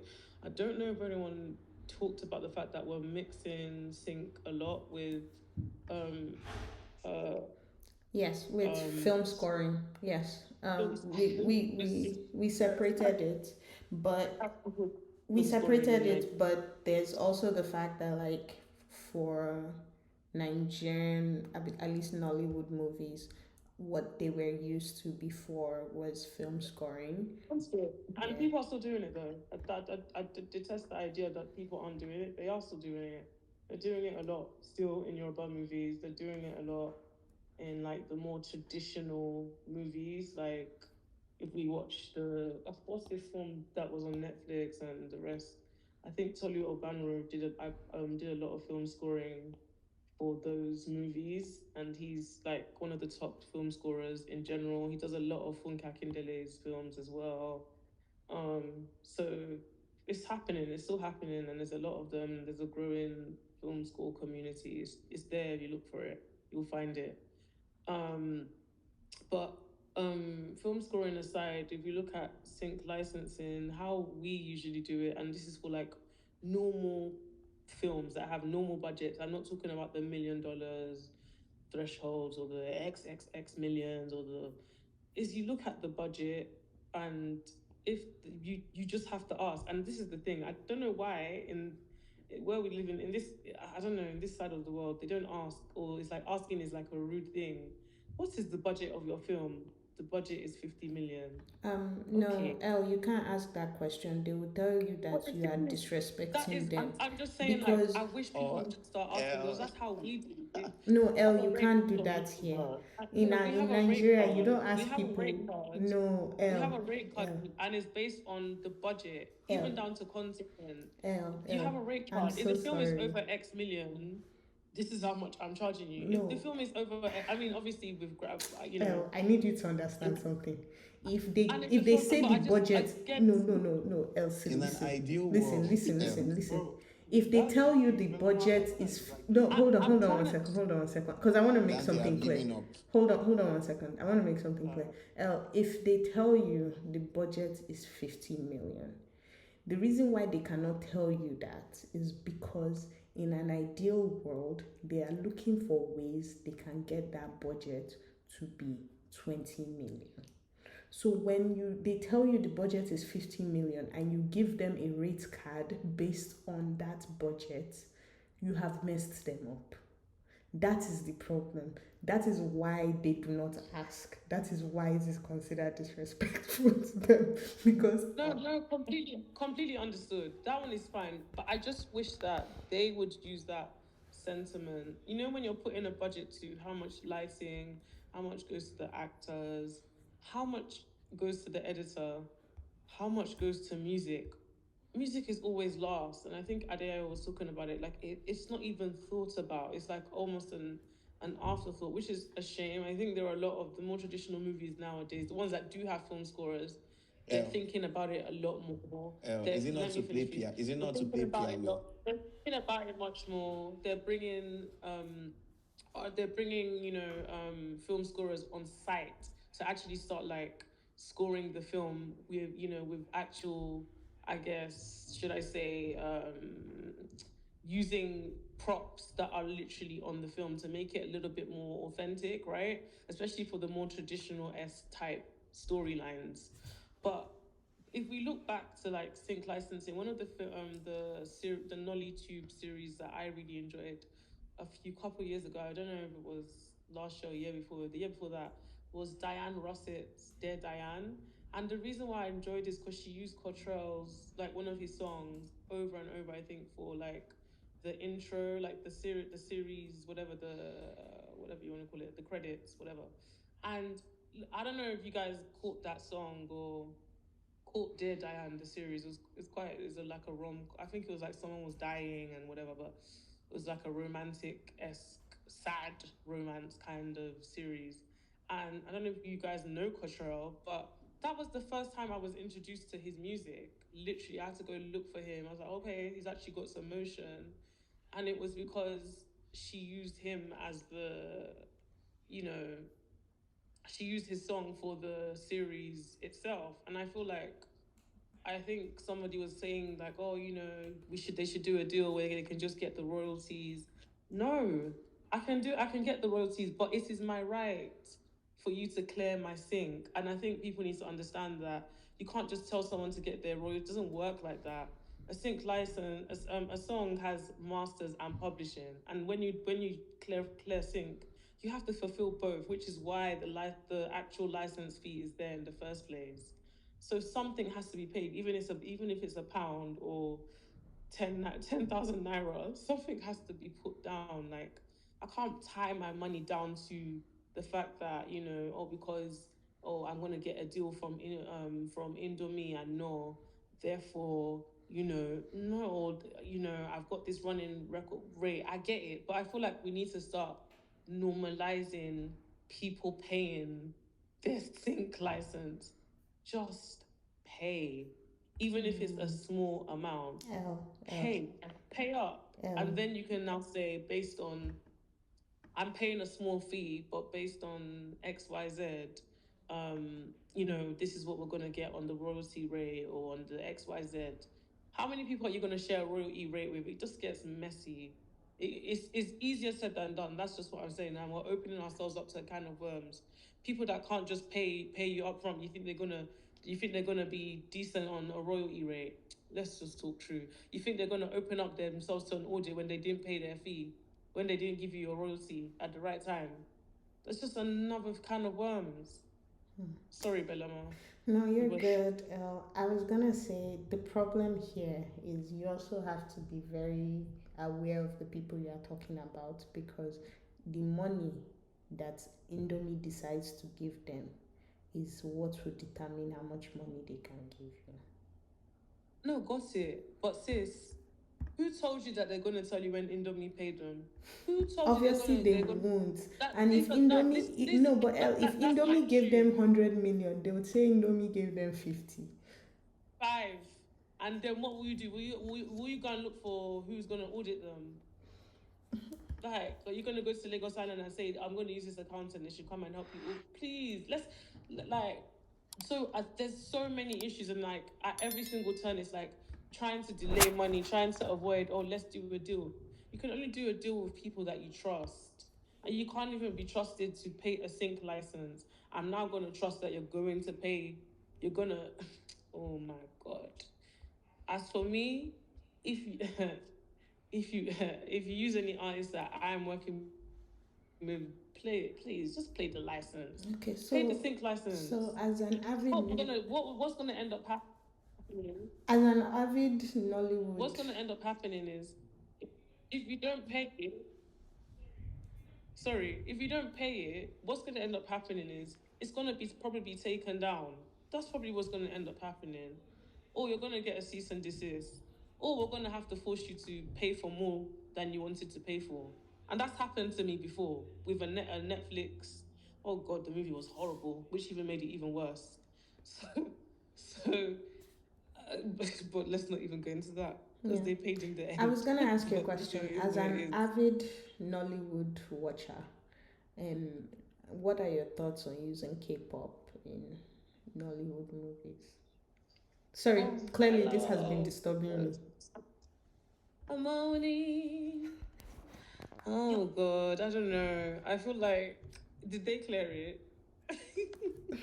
I don't know. The movie is still up. So. What kills me is that they probably did clear it. And this is the thing. You guys want to do this whole, and this is not to diminish what Harvey was saying.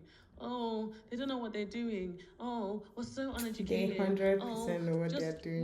We know exactly what we're doing. Wow, like, please, guys.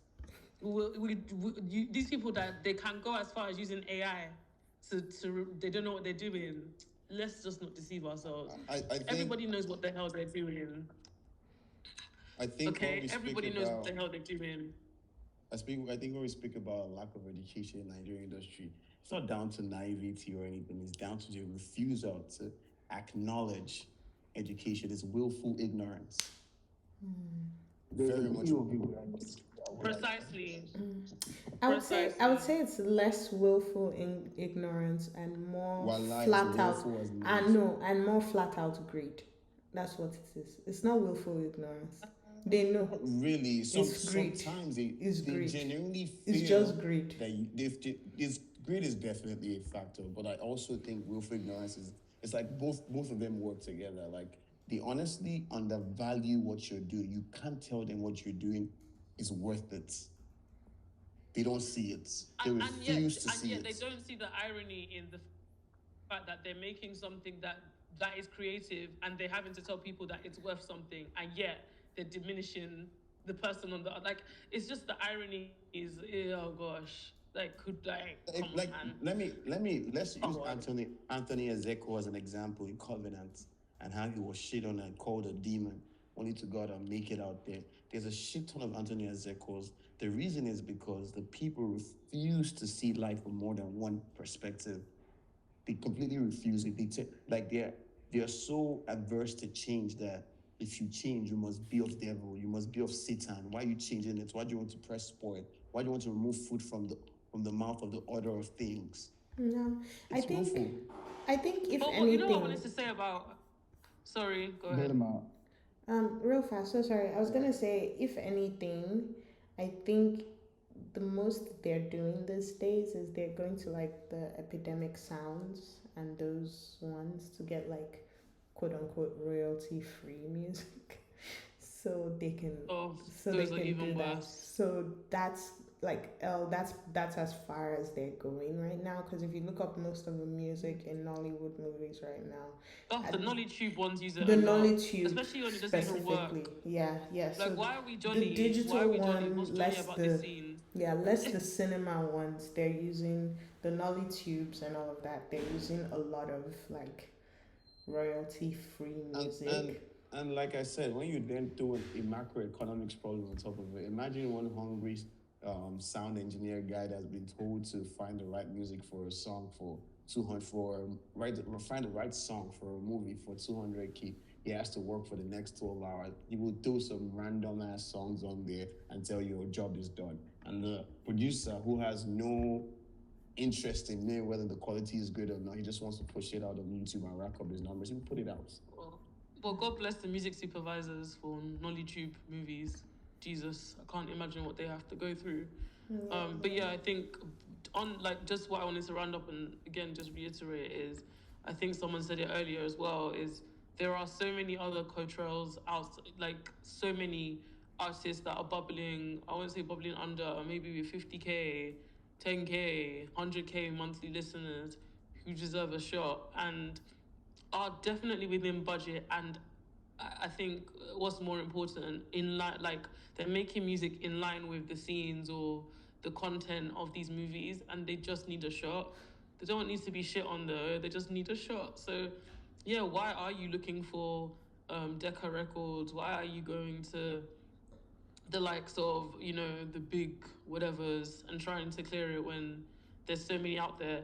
I went to watch Call of My Life the other night. Anita took me to watch it. Oh, did you like it? Yeah, it was alright. It was okay. I love the cinematography. So if in terms of Dammy, tick. I love the production of it. And I noticed that the lead actor, she was also a part of that. She was the writer of she wrote the story. Do you know what? It gave me a reminder of Michaela Cole's Bubblegum. It was very Bubblegum-esque. I don't know if you've watched. Yeah, I've watched Bubblegum. Michaela. Yeah, I remember that. It's literally like that. It's literally like that. Her whole demeanor, her character. You can tell that she's inspired by Michaela Cole for sure. I don't even need her to tell me that she is. So yeah, I really like that, but I just didn't really care about the rest of it. But one thing I will say is I would love to see more sync licensing used. I mean, they used, obviously, Johnny Drill was the big sync for that, but I kind of want to see where it's used and it's not so obvious. Then Johnny's in the movie. They did the same thing with Ira for the, is it Christmas Love Story or Yeah, what was that Lagos called again? Love Story.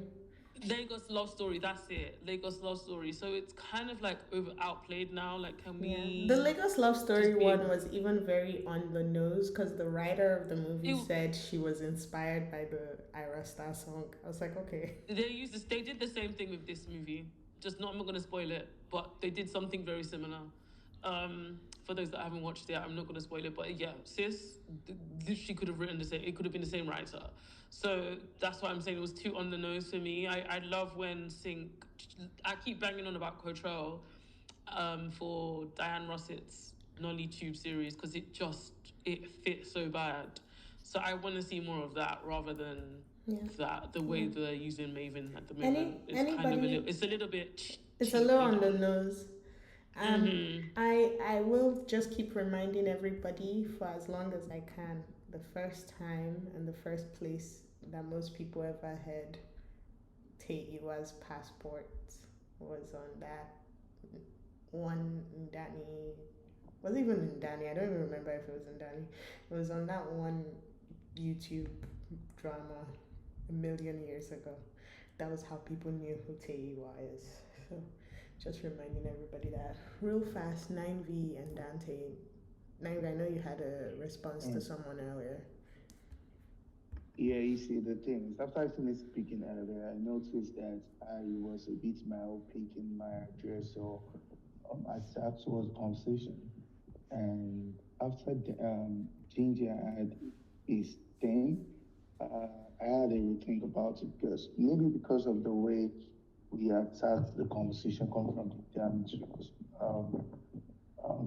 thing, and I think I addressed on POV, and I think I would like to take a step back because you see the thing is we're addressing on a bigger scale type of thing, and we're addressing on a should I put it because I don't think it's me that wants to talk about how a label should how someone like Dammy Twitch to handle sync licensing, you're getting paid for whatever you're doing, or a label that's having a sync license manager to handle their thing.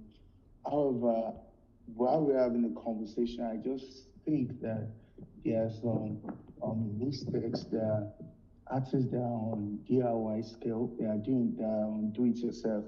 They are doing themselves and their friends, independent artists that they make when it comes to the sync licensing thing. And to close us out on this topic, hi Dante. Hi, bro. I always forget the name of the song. So I think I don't feel going to have this conversation without leaning on possible solutions, because of course it's going to sound very idealistic, and that was where I wanted to lead on to earlier. When Elle says something about budget and talking about budget for film, from my little knowledge about think what usually happens is I didn't know that people used to get budget for films, but I know you get told the budget for the sync.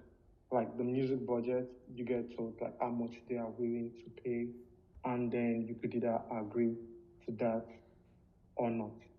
So the POV that there was already a base fee for some of these catalogs, that was a very, really shock to me, because I didn't believe that I don't believe that every time the song got placed that there was just that they paid the same thing. Yeah, I don't believe they paid the same thing. I think the budget was always different, even depending on what they are even using it for.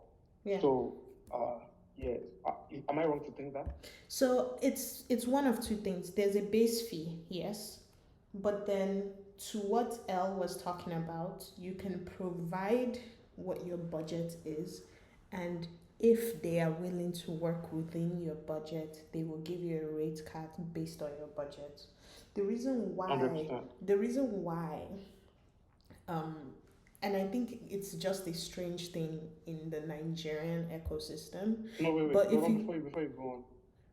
you go on, just hold it there. because I wanted to now point to something that you said about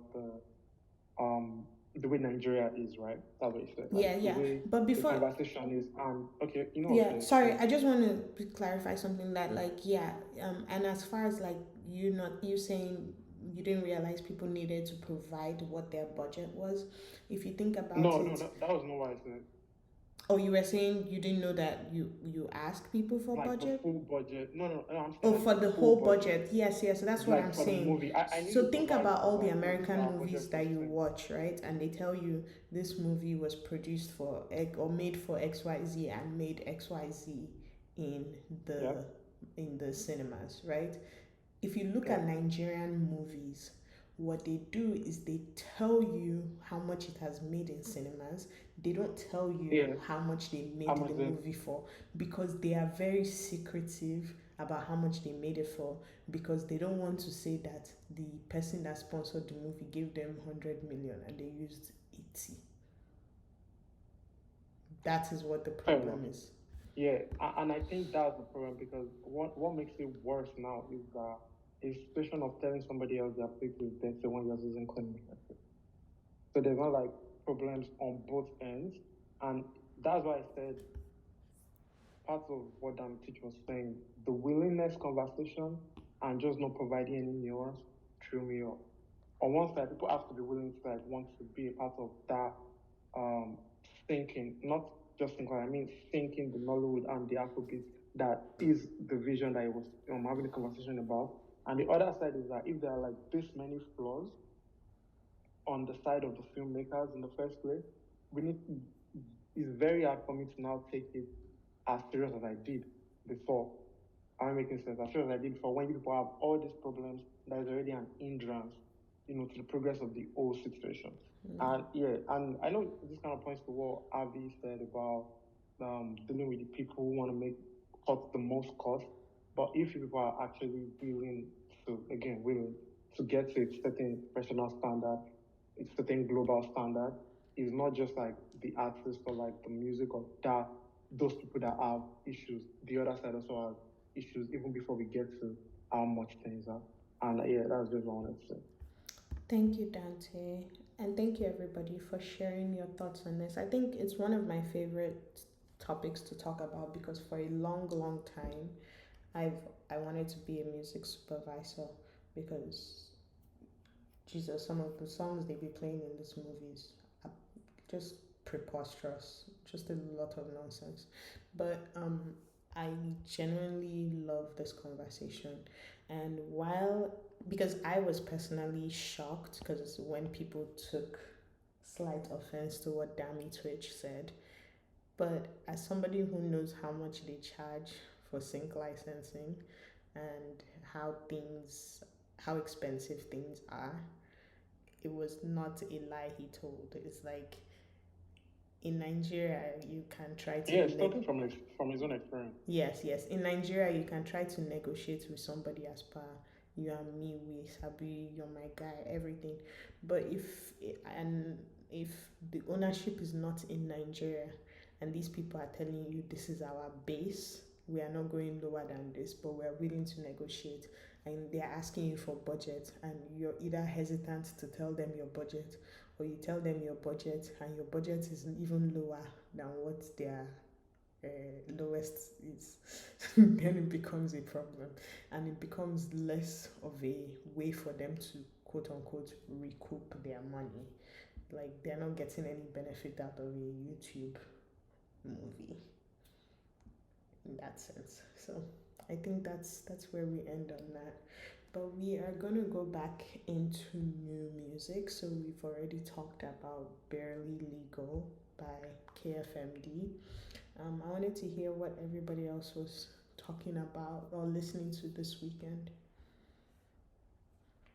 I have two songs I want to talk about. So Yes. One of the songs is by an artist by the name of Wande. The song is called Sit Down and is a stopper.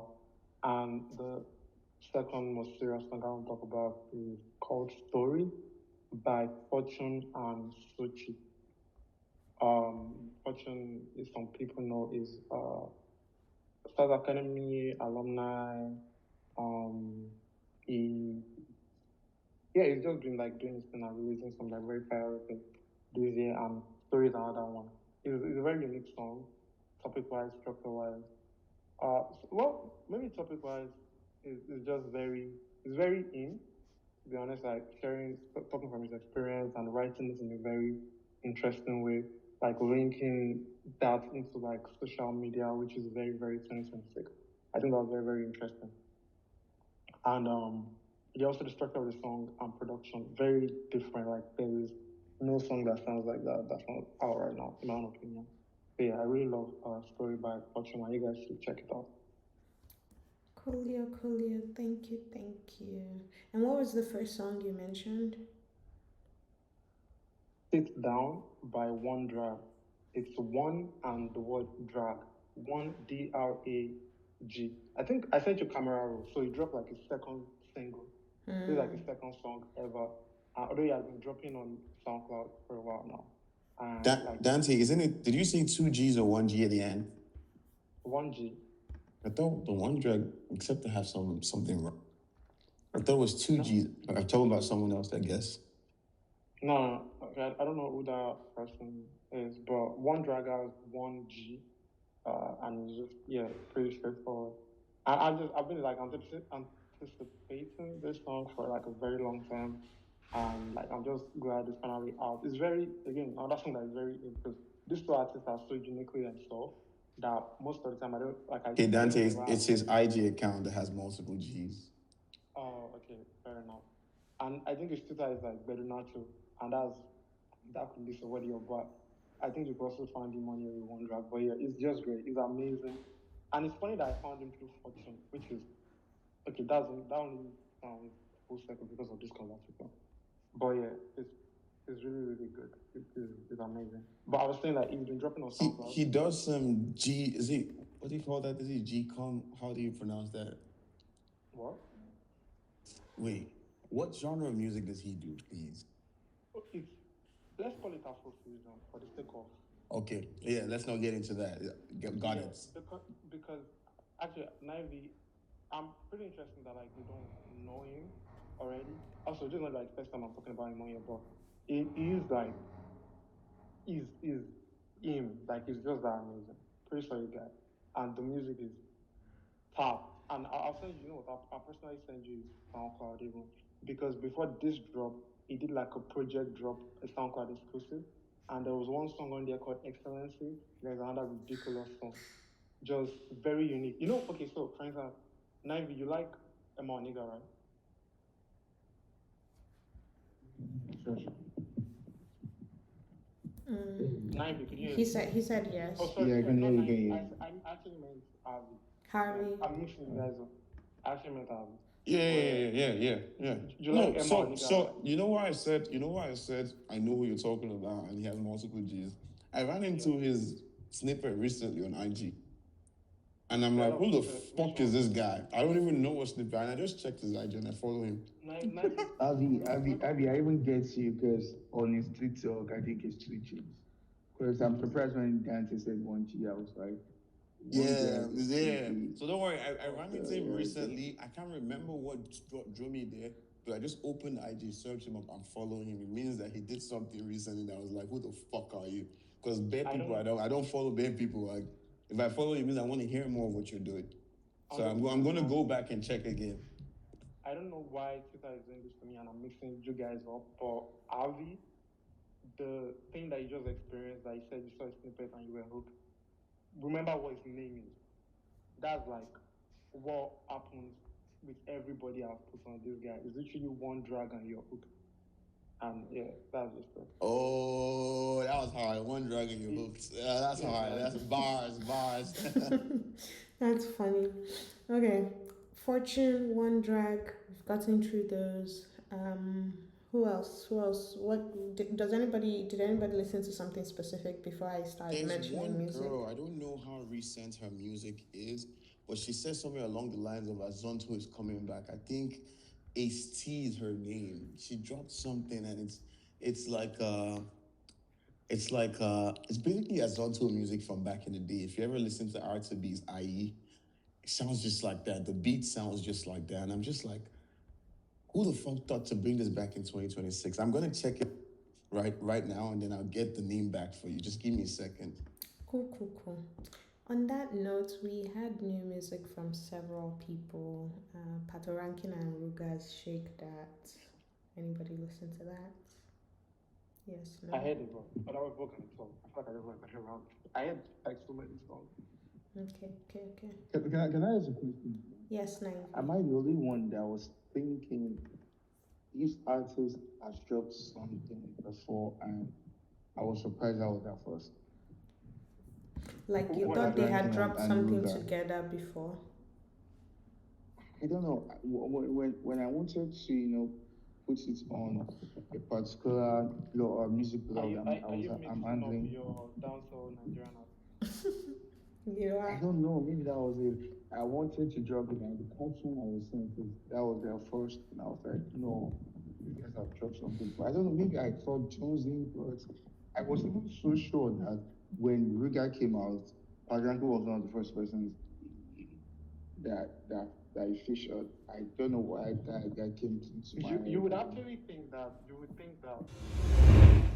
So that's. The Patoranking and Riga song goes hard. Yes, very much, because it didn't disappoint for me because I was already expecting that collaboration. I feel like that collaboration should have happened since before now, though. But anyways, you see. I think I like that they didn't force it. Yeah, no, it doesn't have to be forced, but I feel like it should have happened before now. But anyways, it's not bad that it's happening now, but I really like it. It's the type of record that they both flourish at, that Ruga's strength shines through. It's Patoranking's flaw to do. The intro was on point. It was a good record. It wasn't a bad record at all. It's something I'll go back to. Someone said in the comments, Ruga, I beg you, in the name of God, don't stop doing music. I beg you. I was like, what the fuck is this comment, man? But yeah, song goes hard. That's Ruga's forte. So I think it's a match of, it's a collaborative effort of two guys of two different generations, but that has the same sort of lane and whatnot in the space. So 100%. More like Ruga is like the apple that fell from the tree of the Patoranking, kind of.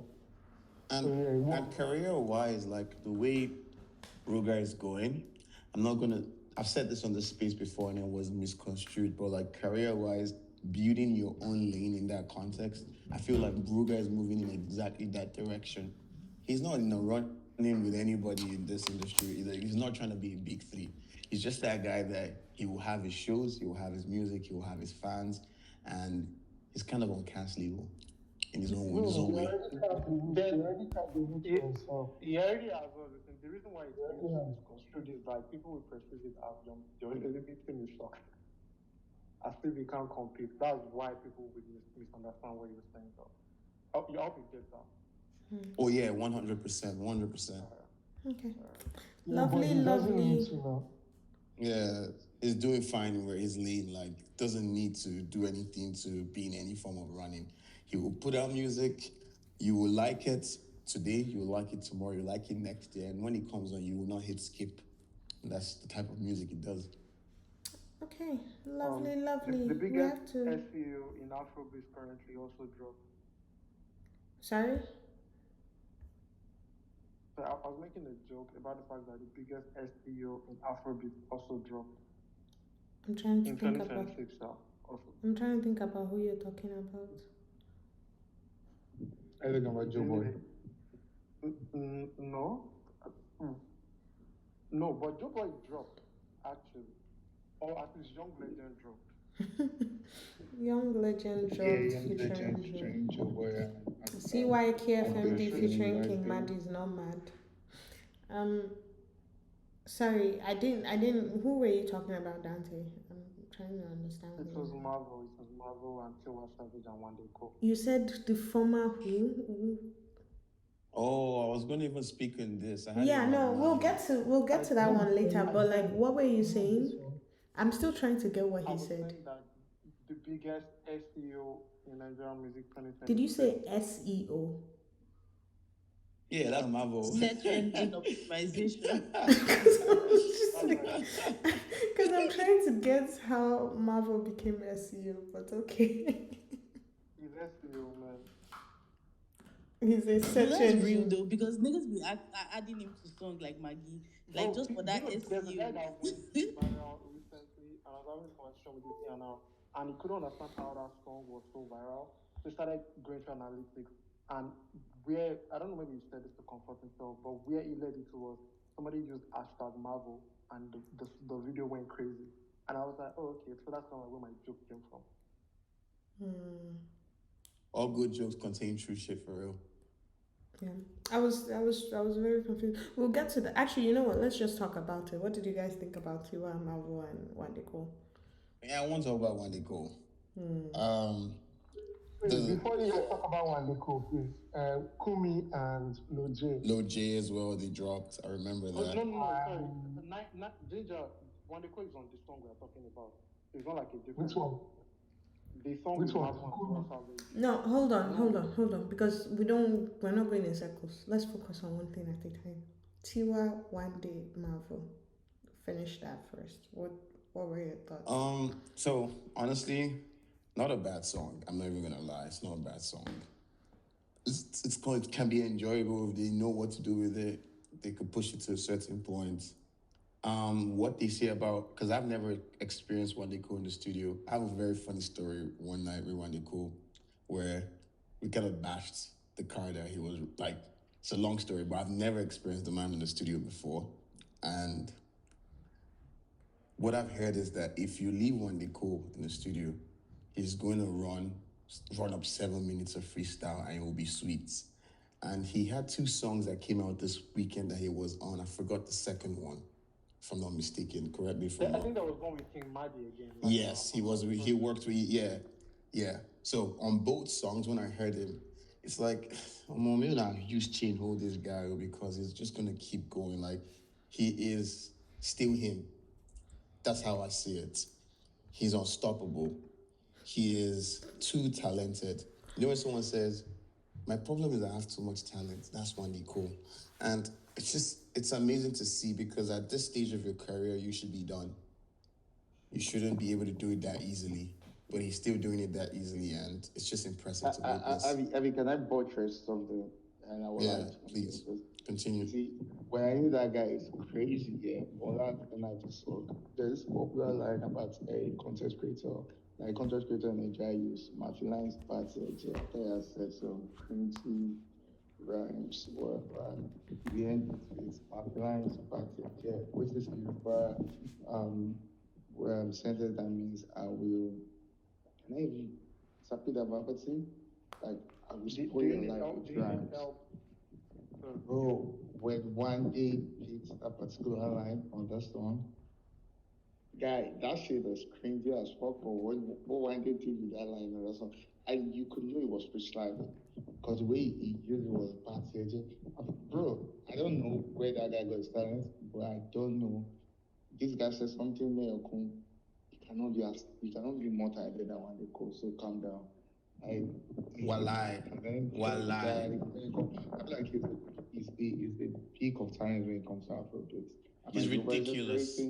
But no, you're not. It makes the normal thing, like the normal line you could ever think of, sounds beautiful and lyrics worthy in songs. And that's what it did on Energy for me.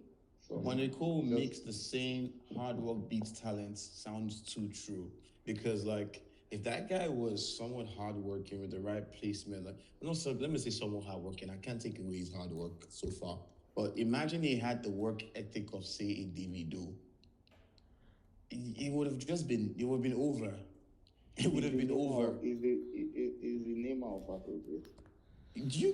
Like, he's basically Hazard to a certain degree, like, versus Salah. Like, he's ridiculous, bro. You know what it is about Wande Cole is that also, well, I was going to say something about it's also, in a way, the kind of music he makes.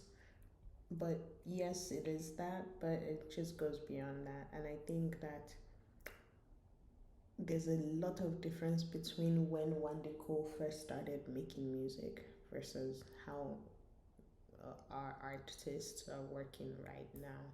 And so it's always a great like moment when you see Wande like or hear Wande on the mic or anything. It's always so beautiful. So I will always give that man his flowers.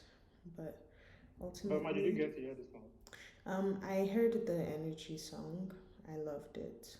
I haven't listened to the full Barely Legal EP, so I haven't heard the one with King Madi. But I liked the one with Tiwa and Mavo.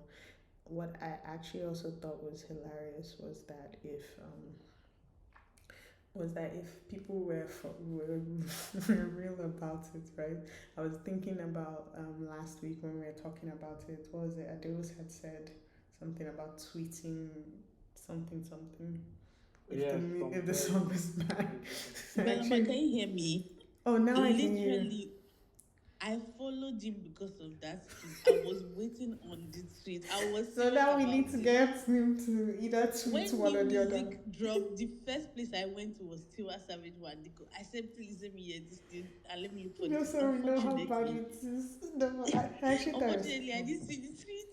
Did you see the tweet? No, I actually have to check, but no, that's hilarious. That was the first thing that came to my mind, though. So it's so funny. That came to my mind because I wonder what you think now. Because I don't know, this song, is it okay? You guys tell me if maybe my perception you don't agree with it because it's mine.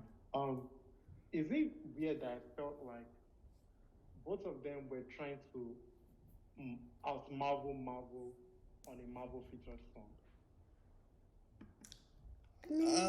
I don't want to call it that, Dante, but I was gonna also say something I forgot. Let me say this, right. I was listening and this is testament to this is me eating my own words because I was on this space and saying I was worried for Mavo. I'm gonna eat my words now and say I'm not worried for the boy anymore. Wande is a legend. You can't test that guy's flows. But guess who beats Mavo's flows? Wande. He beat Mavo's flow on that song. So it tells me something. And then Mavo takes the same flow that people are starting to bite. Because I heard another song this weekend where I felt like they beat Mavo's flow again. You know how he's going? He's always like those things that he does, with the way he hops on the beat and he flows his cadence, they're starting to bite it. And that's the influence right there. But Mavo came on that same song where they beat his flow and used the same flow and delivered it in a different way. It can't buy this flow. I can't explain it. Is at this point I'm asking a question? What do you think I meant by they were trying to have Mavo? Oh, I think you meant what I'm saying, right? What are you I think you meant what I'm trying to say, but in the sense that I could feel his influence on the song. Okay, fair enough. Then I must have misunderstood because I felt like you meant they tried to really out Mavo, but I don't think that's what you meant. Yeah, fair enough. And it's not to like downplay anything because it's something I've seen Tiwa do before. The song "Killed by Moonlight" on the Water and Gary EP felt the Lord made Palmari. So it was kind of like that headspace. Try to listen to it, but it felt elevated almost as much as like there was effort to detail the same way it was on Mofe. Like that was the way my own brain was working when I was listening to it. So I really enjoyed the song. I want to listen a couple more times to know like this is gonna be in rotation because I've not really dipped into it. I've played it on like speakers mainly, so I've not played it on AirPods. So yeah, that's what I'm waiting for. Once it hits me there, I know it's going because at the point I was even thinking, oh, is Marvel going to be back and forth with Wande because Wande came back again and it was like, oh yeah, like I'm not done. I'm just gonna keep going. Yeah. Do you guys realize something with Tiwa and this Marvel record thing is I get to realize that Tiwa, we are shouting women don't work with Tiwa don't work with almost every new cat we don't draw for this industry somehow. When his Daniel came out, worked with him on what's that remix of that song? Yeah. But like it's not a Tiwa focus thing though. Or you just highlighting No, I'm not saying it's a Tiwa focus. I'm saying Tiwa like like play like crazy. It just works that she's working with every. She has worked with, when Ira burst onto the scene too. Tiwa had a song with Ira. Do you get? Yeah, I'm Tiwa saying like had the song with Taves. That's the one money. that's what I'm saying. So Tiwa has a song with almost, but people like I'm saying like people used to like come for her and say that she's not like this Marvel stuff just makes it. Even Like when everything, Odumodu came out, so she did 100. What's the name Bro, of that it's song? one of what was that coding diet song? Like the guys that were on the coding Any money, Slim Case. Yes, and she went there and she ate everybody on the song, Sha. God bless you. This also proves her versatility that that lady can do anything she wants. Like she can Give do the Tiwa R&B, her she can do the flowers. street. Like give her like she can do anything. Like that Definition of woman. a pro. And she's even promoting this record. Why I even like this record? That this record might catch fire social media wise. Like I'm seeing her on the Arsenal parade and I'm seeing the whole energy stuff and I'm saying, okay, this record, something if they put money, TikTok, everything will can actually catch fire. Because I like it. It's even catchy. It has this whole catchy vibe to it already that it might work TikTok wise. I can say. And that just goes to show the queen is the queen actually. Like she can do anything with anybody. Because me, I was wondering, I was skeptical when I saw them. You know the issue, Ginger. The issue is in Nigeria, people think because of the whole preaching of grace, people think you can fluke greatness. Because I was skeptical that how she going to blend with Mavo and in Wande and like this combination. This is why I keep saying that there's like no artists that cannot make songs together as long as the right song, the right producer. Yep, ultimately, give Tiwa her flowers and shout out to Mavo and the rest of them. Okay, we have to run through this really, really fast because we're on a thing. Hi, Balogun, how are you? I'm fine. I'm sorry to interrupt you guys. I'm new on the space. Welcome. Yeah, I've been listening, and I'm a talent manager, and I work with a couple of artists. Okay. So I'm just trying to see if I can introduce an underground artist to you guys. I don't know if I'm using the right word, but he's a new artist. His name is OLA. I was trying to introduce his music to the house, Ola? Yeah, Ola, but it's O.L.A. Okay. What kind of music does he do?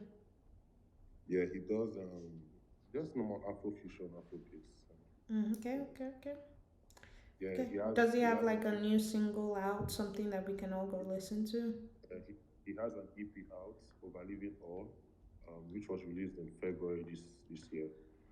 And we're working on his a new single he made with AJ Bobo that'll be released sometime this month, like probably last Friday of the month. So we're just working and all that. So I don't know if the house can tap into him and Yes. I don't know if anyone knows him in the building, but he has a song with Smolly, and the song has done over 300,000 streams on Spotify and and over 3,000 videos on TikTok too. So he's like fast writing and all that. Lovely. You guys go check out Ola. I'm on the Spotify page right now and I'm seeing he has a song with Madi Kuti. Yeah, it's Madi Kuti. That's great. I've never seen, Yeah. I would like to love to listen to that. Lovely stuff. Yeah. I'll follow the house. So when next you guys are on spaces, I can just pop up. Probably put him on the space to actually talk to you and all that. Yeah, lovely stuff. We're here every Monday night, so come join us. Okay, real fast. We're gonna round robin this. Kumi and Lojay, gorgeous. Thoughts, feelings, lovely. Love it, obsessed. Melodies, almost. I enjoy the jam. As the melody between Kumi and Lojay, man, it sweets my belly. For me, that's my jam of the week. Sort of like release on Friday, I would call that. That's my jam. as that record. I love it. Lovely, I love lovely. it. Sorry, can I say something? I really enjoyed the song, but like I really thought like I don't know if it's just me or if it's ignorance. It sounded like a Lojay song, or is it Someone just like me? you. Don't worry, I was coming to see it. Exactly. Like I was like, wait, I've heard this before, or am I crazy? It's not the same What song. if It's the what same. if they what if this Lojay song that he presented and Kumi like gave it to Yes, Kumi? that's what I thought. I thought It happened. could be possible because I was listening to it. Exactly. I was like, this is Lojay. Like this doesn't like it's not giving So Kumi. here's my take on that drop. Right, it's along the same lines of someone like you with the instruments that they use, the drums, the I forgot what name you call those drums, but it's like it's all drums are hollow, but there's this particular sound that you were hearing that's very close to like South American drums, right? And all I just kept thinking to myself while I was listening to that is, Kumi, don't allow Lojay influence you. Push this song. Because when it was his turn to put this same thing out, the put Lojay in front of me now, I'll call him an idiot because what the fuck do you mean you drop someone like you and you let it go?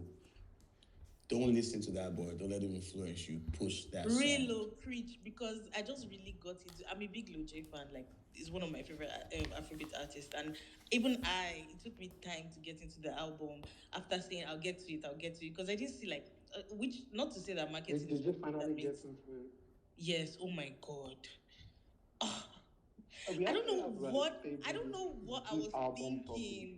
Delaying listening to it, I like am here thinking Lojay did the best promotional content no, it tried. last year.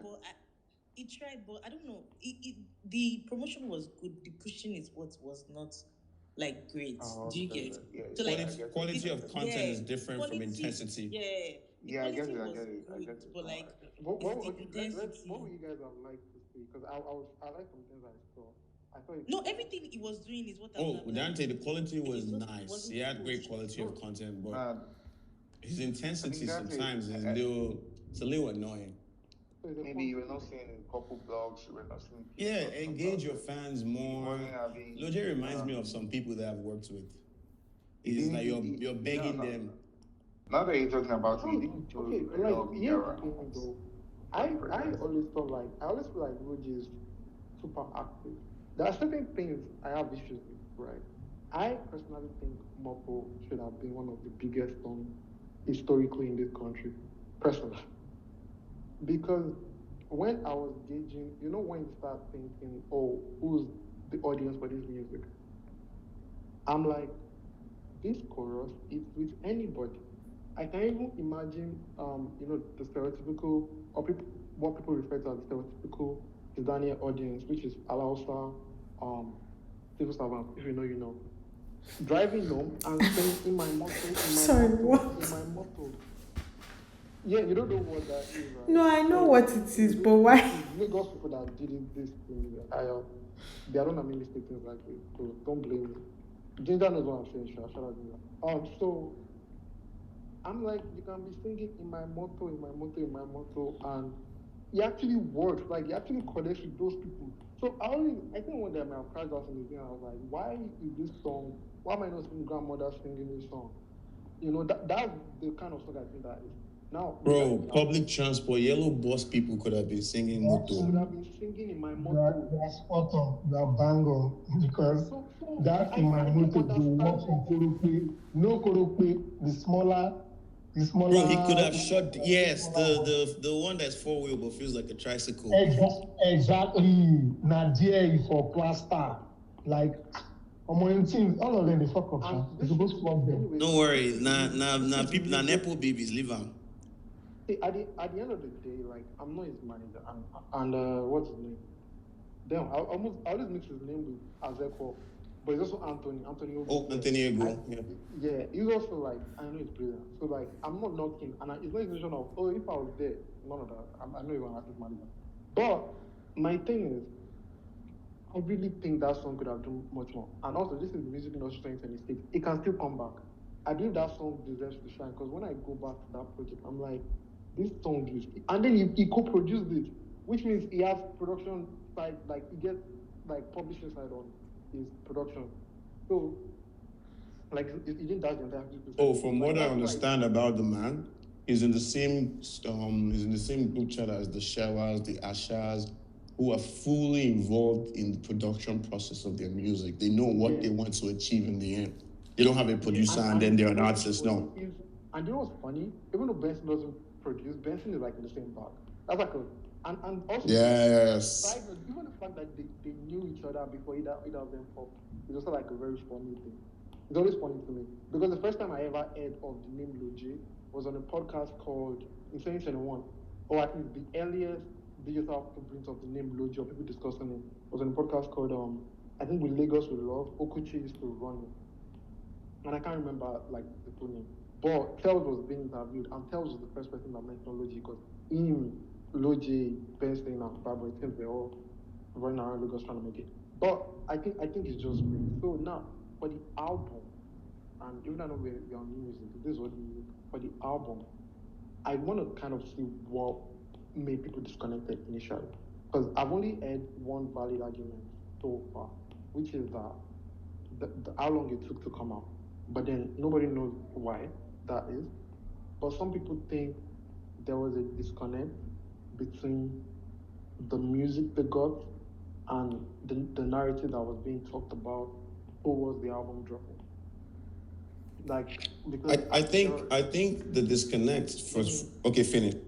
Yeah, Sorry. So like, let me say this. So one argument was somebody expected like very mid-tempo records based on the sentiment around the last batch of videos that came out, because there was a story that it's basically about an artist trying to make it, to be honest, and then their love life and how that clashes, and people are like, oh yeah, and then I think it's something along the lines of, when you listen to this project, I expect people to walk away from it expecting to love, but I went to the album and I heard the My Life as a Superstar. That was kind of like the thing I got. I love the album, by the way.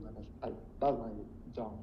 But so I got that disconnect from that person, and I was bothered because why did that person have that perception in the first place? Now the second thing that happened before the album drop was it dropped Unleash, and there was a second song with the Tupac, I think Falling, right? And he went on an interview, and this is where maybe I might sound like I'm blaming the audience. I feel like sometimes you complain and you did not pay enough attention to the artist. In that interview, he said that Tupac showcased the two parts of the album, that they were going to be up-tempo records and they were going to be mid-tempo. It just happened that like the mid-tempos were like less. But it was going to show that those two sides, because when you listen to the album, for like the first 5 tracks, we were mostly in the club. Like it was bangers on bangers, even the song with Steve, even like everything, very, very great. So the album was meant to be Tupac. And it seems because of the time, there was a disconnect, because people are disconnected from the part that was meant to be dancing and this part, because he either went for commercial success or critical acclaim. That's kind of like the way I would divide it. So I want to know what you guys think he went for at the end and what the disconnect was initially. I don't think it was a conversation of what he really went for, because the real question is not what he was going for. The real question is, what did he achieve, right? And I think ultimately what it was that he had recorded something and prepared to release that, and things happened, changes were made, back-end things. I know for a while, like, there was conversations about, like, label. There were different things that all played a part in the delay of stuff. And some of the work he went to re-record. At some point, you guys are forgetting we got, like, 2-3 different release dates, if I'm counting right. So there's a lot of... Yeah, and they would change it and everything. And I think that is really what it is that, like, while the music might have been ready, by the time it was time to go, it was already dated. Like, I remember very clearly, like, they had announced the music was coming out. Then they announced what the tour was gonna happen, like, right immediately following the music drop. And then the next thing we know, before the music even came out, they canceled the tour. And so it's not really about, was he going for critical acclaim or was it this? I don't think anybody thought the music was bad. It's like, and I think these conversations always happen. The same exact conversation happened when it took Rema a while before he dropped his album. I think ultimately things happen, and I think we have to be able to like understand that what we get is what the final product of whatever was happened. I think the album's good, but I think it suffered for different reasons, primarily being by the time it came out, people were over it. So that is a fair enough thing. And also you have to understand the fact that when people are over something, they don't, when you give it to them, they don't automatically run back to it. So for as good as the project might be, a lot of people have not gone to it because it's no longer what they're looking for.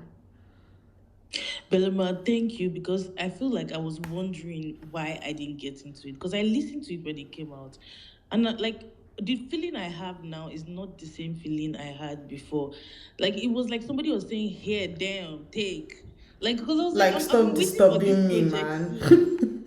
Like, yeah, I've been waiting for this project since, and now it drops. I'm like, okay, whatever. It's like they just gave me dog food. But now that I'm listening to it, I'm like, oh, this is actually tea. And and that was the problem, was that it was never that it was we were expecting that he would give us something bad. It's that we were expecting something and you delayed so much. It's like literally, I told you I was hungry. You said I'm coming, I'm cooking, I'm coming.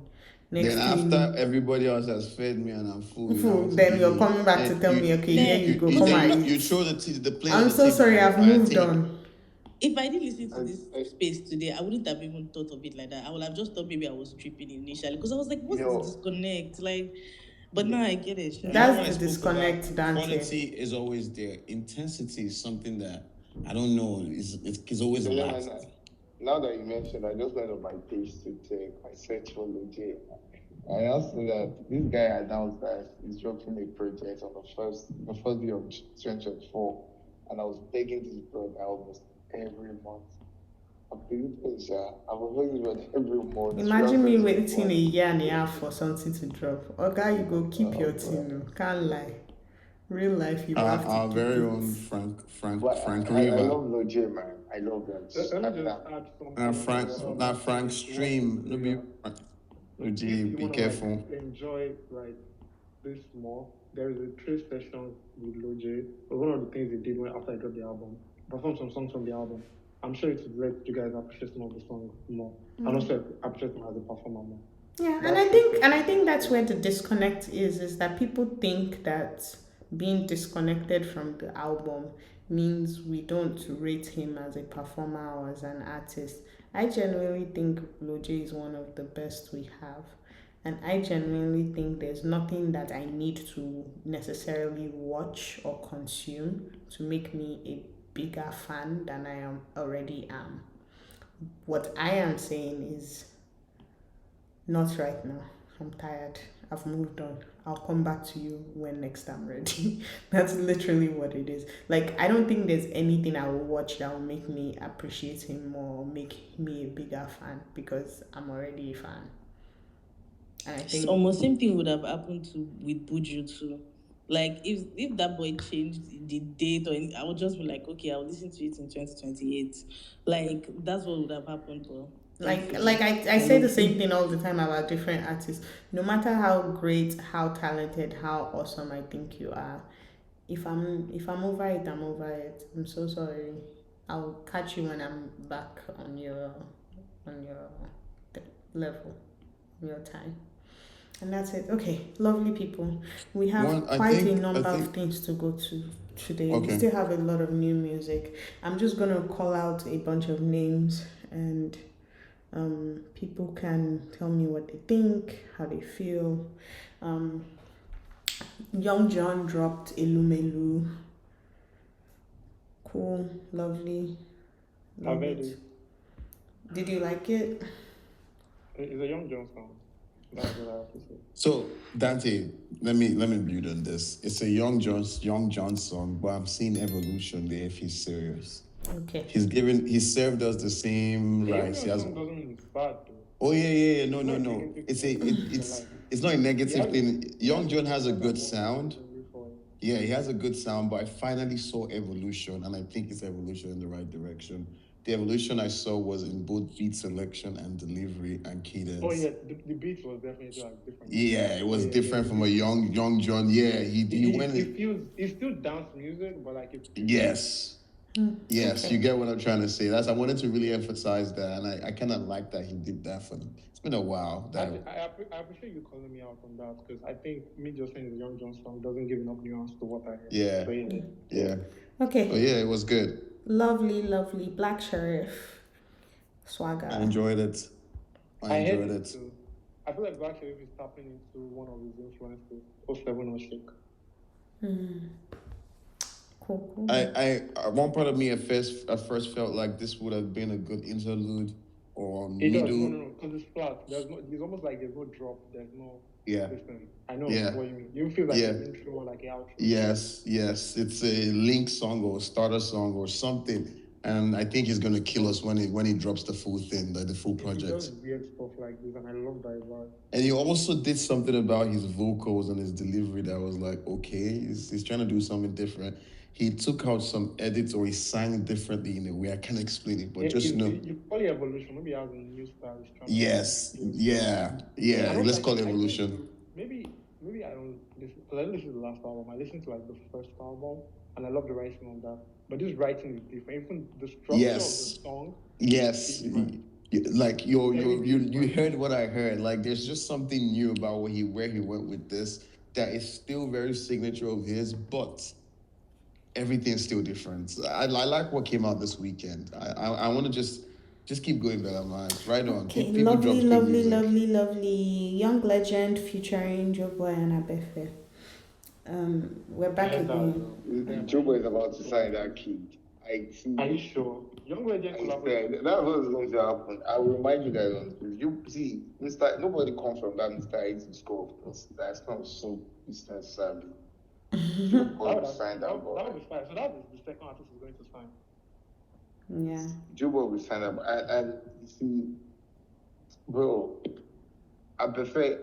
I won't say big fan, but I'm a big fan of the idea of Abefe, because he has broken every concept of music marketing in Nigeria or artist rollouts in Nigeria, and I like persons that make everybody realize that,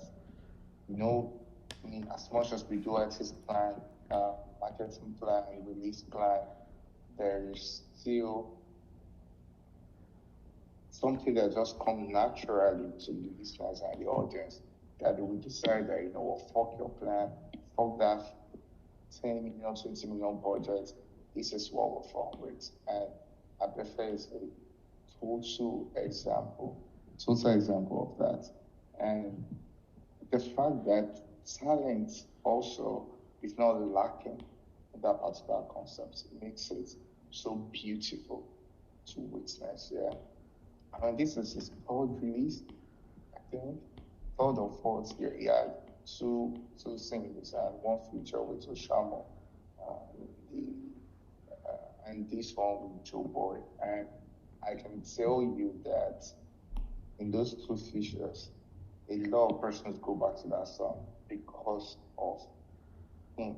The texture of his voice, the way he writes the songs, the way he delivers his lyrics is beautiful. And in my head, to be honest, because when I see as a maybe first of all, artist management, whatever, I love thinking about, not like I'm trying to imagine your peak, but I'm just trying to imagine how whoever's acting you can explore wherever, and it's hard to see because I just cannot say maybe I'm the one who needs to get myself to see it, but the one thing I cannot deny is his talent.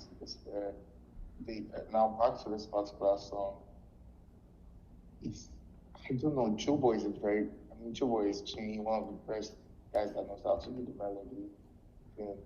But I prefer more than technology-wise on this particular song. I mean, people do just one verse. It's still the really let me go that's trending on TikTok that people are using for their sounds and Snapchat and all. So big ups to the guy. I'm really, really looking forward to what's coming. And here again, Showboy wants to sign that guy. I won't be surprised if anything of the Yeah, I was gonna say real fast, like this goes back to the whole and this is for Harvey's benefit, the whole KFMD featuring Qing Madi. So this is what you have. Okay, just gonna mention a bunch of names. Speaking of one of my favorite people in the world dropped Magics. Okay, first of all, calm down. Dropped one of my favorite songs. At least dropped the video for it. CC Echo, let me see. Dito Black dropped CC Echo. The music video is fabulous. If you don't know me, I love me some Dito. So, did anybody listen, watch, hear CC Echo? I saw a clip on TikTok. They were having weird conversations about it, but that's all. They're always having weird conversations about my girl. But shout out to Dito Black. CC Echo gotta, collect your money and all of that. So let her keep fighting the patriarchy. Boy Spice dropped Red Pill EP. Yes, I want to talk about it. Not the EP. Oh my god. Please don't talk about the song with I'm so sorry. I'm so sorry. It's the way you might as well have just said you.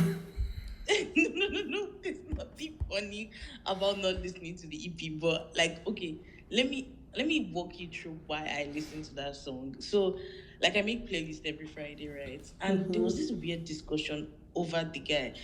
Why do people hate this nigga? Is it that it's not? It's the way he came out. It's the way he dropped. No, not even drop now. I'm talking in general. Yes, that's what I'm saying. The way he what was the thing that Maven used to call it? Jella, I think I have an answer. The word Maven used to call it. What was it? Unveiled, or what was it that they did? Oh, okay. Yeah, it was. That was what made people not like him.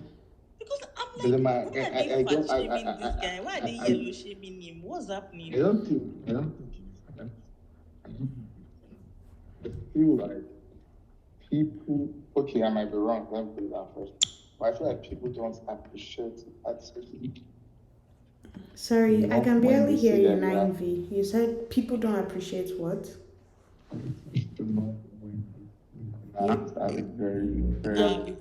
Your mic is failing you.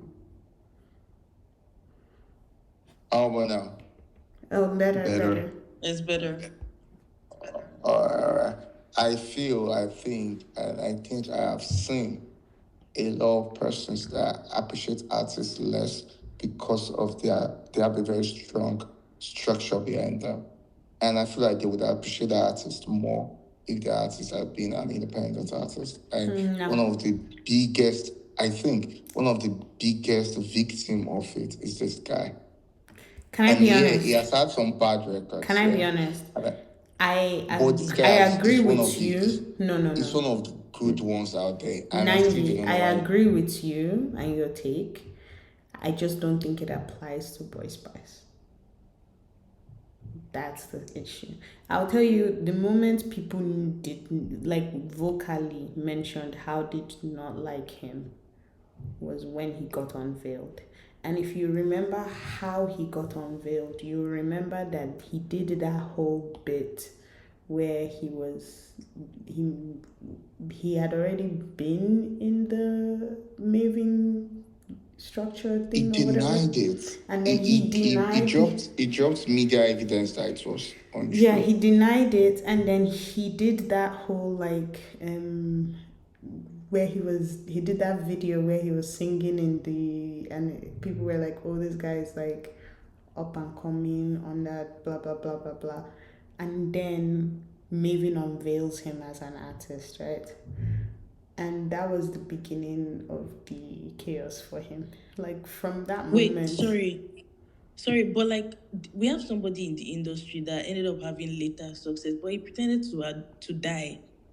Like, isn't that like, shouldn't that garner more hate than somebody that like See, I feel like that was see, somebody okay, no, resurrected? me, The I personally resurrection that is left for Jesus Christ, the person did it, and people still listen to his songs. I have issues with him, Boss Spice, and that's just his branding. His branding is really but stressing I don't me out. think people do not even listen to his music. No, people do not listen to his don't music. listen to his music before they pass comments. And that is what I'm trying to explain to you, 9V. Yes. And that 9V, we literally just talked about the Lojay album and how we were too already done to even bother to go listen, right? That is what is happening here, is that you can tell me from now till tomorrow that Boy Spice is a great musician. I wouldn't even disagree with you.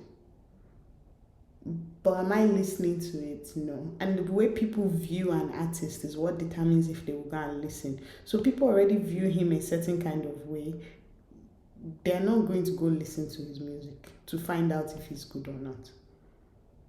Funny enough, I remember the drama, but I didn't really I don't think I even knew the context of the drama. I just know that like there was drama. But my thing is like, I thought the reason why people didn't like him was like, you know, when you're in America and there's a theater kid and then the theater kid starts rapping and they're like, oh, it's so uncool. Like, that's what I thought it was. I thought like maybe... That's hilarious. No, now think about it. There was one time he had this branding, I think it was Soldier branding or something, and people were like, you're not cool enough to pull this off, you're not Rema. And I'm just like, oh my God, that's so mean. Like, what is everybody mean? I think it was just like the identity part of him being unveiled by Maven was already like so bad, and then he dropped his first thing and it just didn't get any better from there. And that's because talking about this song, actually, I was like, you know what, this is not the worst song in the world. Like, it's better than so many new Music Friday music. Like, and I was like, also the people he featured, like, that's very appropriate. Okay, now it sounds like I'm giving him pity gold star, but like, yes, appropriate feature, appropriate instrumental, appropriate singing. Please, you should listen to this boy. Like, the talent is not bad. Please. And I think that's the problem. Nobody said he wasn't let me talented. say this last thing, please. Or Boy Spice. Another thing that I think it's wrong with him, Boy Spice doesn't connect with the audience. I'm not talking about the music now. Personally, I think is the least artist in Maven that has media rounds. He doesn't grant interviews. He doesn't do IT live. And when it comes on Twitter, he's always ranting, trying to talk about someone talking about. I feel like a lot of people doesn't even know what it sounds like when he's speaking. Yeah, we've seen, apart from, you know, he has a... No, I 100% don't know his talking voice. I'm so sorry. He doesn't have time to, you know, just try to connect with the audience apart from the music. And I think that one is because I think I've tweeted it before. His branding is, you're trying to put a particular brand out there, and all you're doing is media, putting up content, and you're not even speaking about that particular brand. You're not doing anything apart from the edited content that the color grading and everything is on. It's not natural, and I think that's one of the things that's affecting him. It's not living it. It's just him, the artist, the content out, and when he wants to release, he releases. But apart from that, like I said again, I just believe the whole structure thing behind him. People think that's what I think. But he's a very great artist. On that note, this was so much fun. Thanks for coming to hang out. As always, Afrobeats to the world. We are here every Monday. Come hang out. We talk new music, and bring your friends. Tune in. Wind down your Monday with us. As always. And I have to give you the moral lesson for today. My moral lesson for today is very simple and sweet. don't put K-pop inside my Afrobeats. No, wrong moral lesson. Don't put K-pop inside my Nollywood movies. Thank you very much. License and license your music that you need to use in your film, and let the music make sense. I don't want to be watching Nollywood and hearing Korean, really and truly. And also, in summary, the moral lesson is play in your own court. Don't look for a Davido song when what you can afford is LST. Please, I'm actually begging you. Thank you very much for coming to ATTW talk instead of TED talk. Thanks for joining us, and we'll catch you next week. Bye, everyone.